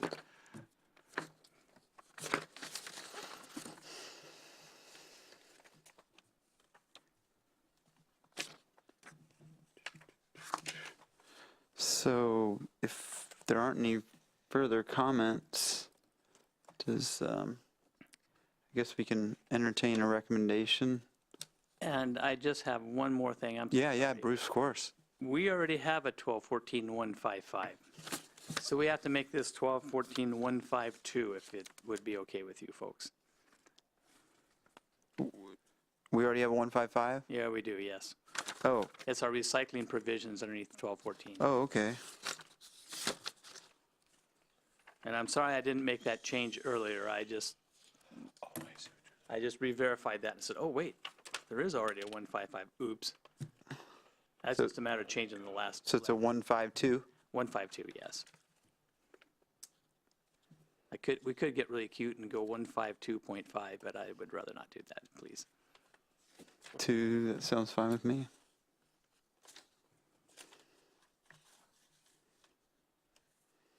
I think Roger's still looking at some of the walls and, yeah, you don't? Okay. You okay with what we have, you think, pretty much? I know there's always going to be, yeah. Okay, I guess with that, does somebody want to recommend, a motion?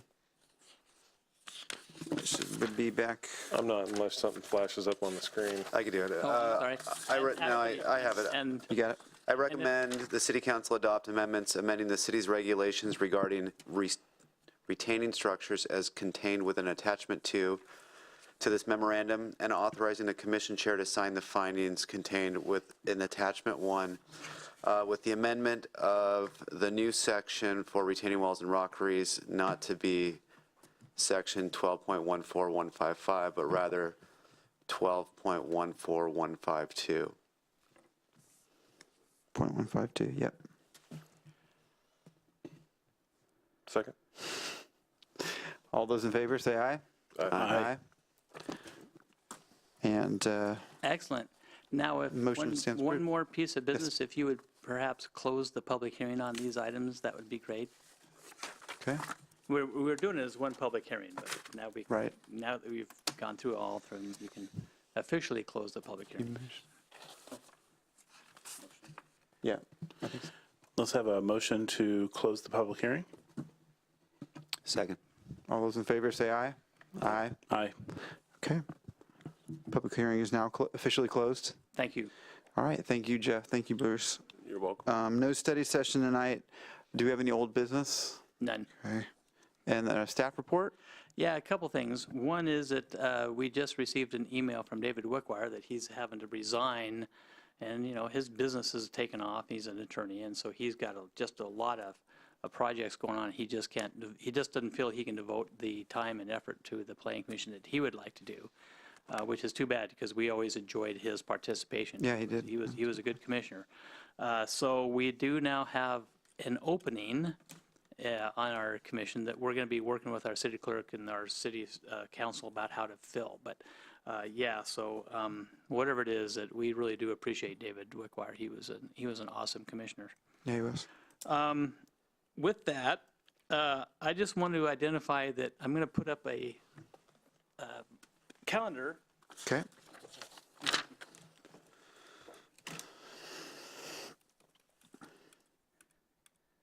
On the screen, we want to find out if there's any dates during months of November and December where the commission members, and of course I know there's only 4 here, but if we have a real issue with perhaps a meeting on November 28th or maybe in December, and we don't have anything really penciled in firmly for December, but we just kind of wanted to get a feel for the commission as to what their comfort level was for some of the other dates.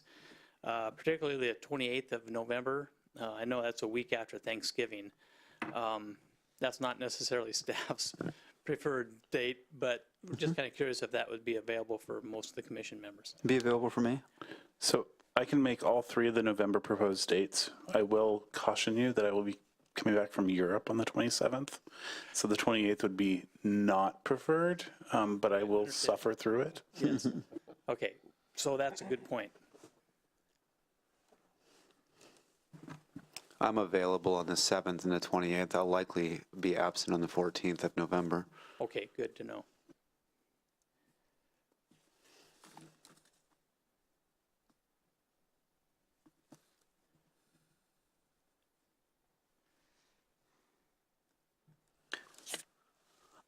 Seventh, 14th. Those all look okay to me, the ones you for my schedule.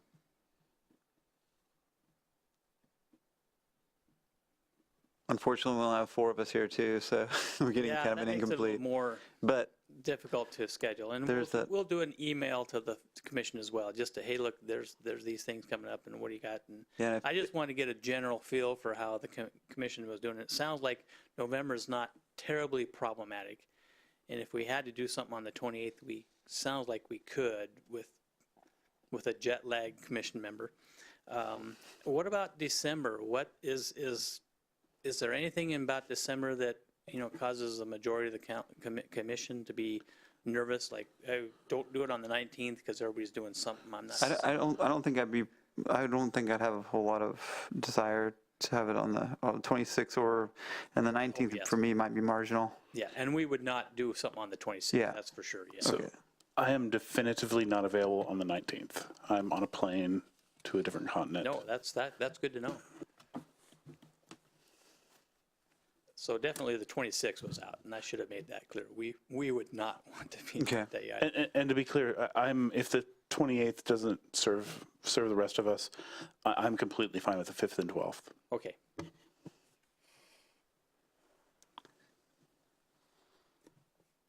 Five and 12?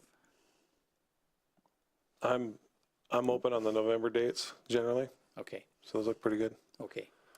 My calendar doesn't go that far out to December. Well, I know, and it's always a challenge to go much I haven't beyond. got my orders yet. Yeah, we're all waiting for those. Okay, well, I think what I can safely say is that the 7th and the 14th appear to be decent dates. That's So correct. as for November, and then the 5th and the 12th in December look like they're decent dates. Correct. Okay, all right, so, and the 28th, if we really have to, we could maybe do a meeting on the 28th as well. We would prefer not, because it gives us 2 days to get the report out, but I think that it's a legitimate thing for us to consider. Okay. Okay. That helps, thank you. So we're thinking, so we're talking 4 meetings, 2 in November, 2 in December? Probably not 2 meetings in but- November, probably only 2 in November. I'm just Yeah. making sure that if the 7th or the 14th doesn't work, Oh, then pop over to, yeah, and just, so you're saying we may not have any meetings in December? Or we don't know because it's still, we push- have 3 items that we really want to get to the commission okay. by the end of this year, but we're running out of staff time. Yeah. So, Yeah, there's that, right? It's just a matter of trying to get all these things going, and that's why I was kind of curious about that. So, Great. and I just get a little bit of a feel for it, but that helps Great. a lot. So Okay. thank you. And then as a commission, Bruce, once you and/or Dave sends it out, we'll try to get you right back. We're probably back as soon as we can. Right, on that'd be appreciated. Just to make sure we get a quorum. It's all about just making sure we get 4 or more. Hopefully, I mean, Definitely 4. 7's great, but it's a rarity. Yeah, definitely 4. Quick question. Yes. November 14th and 28th each show accessory dwelling units as a public hearing tentative. Do you expect that you'll bring that back as a public hearing twice? Well, we've got it both dates, not sure exactly which one we were going to land on. And so that's why I wanted to make sure the 20th was okay or not. We don't think it would take 2 hearings, but, you know, it's always better to have that extra in your back pocket just in case. Okay, and then also I didn't answer, but at this point, the 5th and 12th are open, but Oh, great. as Commissioner Cecil said, that calendar fills up fast, so. It does. Keep you yeah. posted. That's why we want to get a little bit of a feel in case, because we don't want to set something for the 12th and find out that, oh, wait, only have 1 commission member available that night. So it sounds like those are the 2 dates that sound like they work best. Okay, the 19th and the 26th, they're out. That's good. I said say that. Well, thanks, Bruce, and also Good. thanks to Dave too. You guys have been really flexible with schedules and working around dates that work for us. So I appreciate it. I know it's a lot of work. So, let's see. Any member reports? Thanks, Jeff, for coming.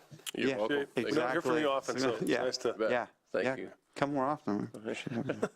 hang out. Wait a minute. Pull them at lunch, and I will. No, There we just go. kidding. All right. With that, I guess if we can have a motion to adjourn. Motion to adjourn? Second. Okay. All those in favor, say aye. Aye. Aye. Okay. We are adjourned. Thank you. Good, thank you.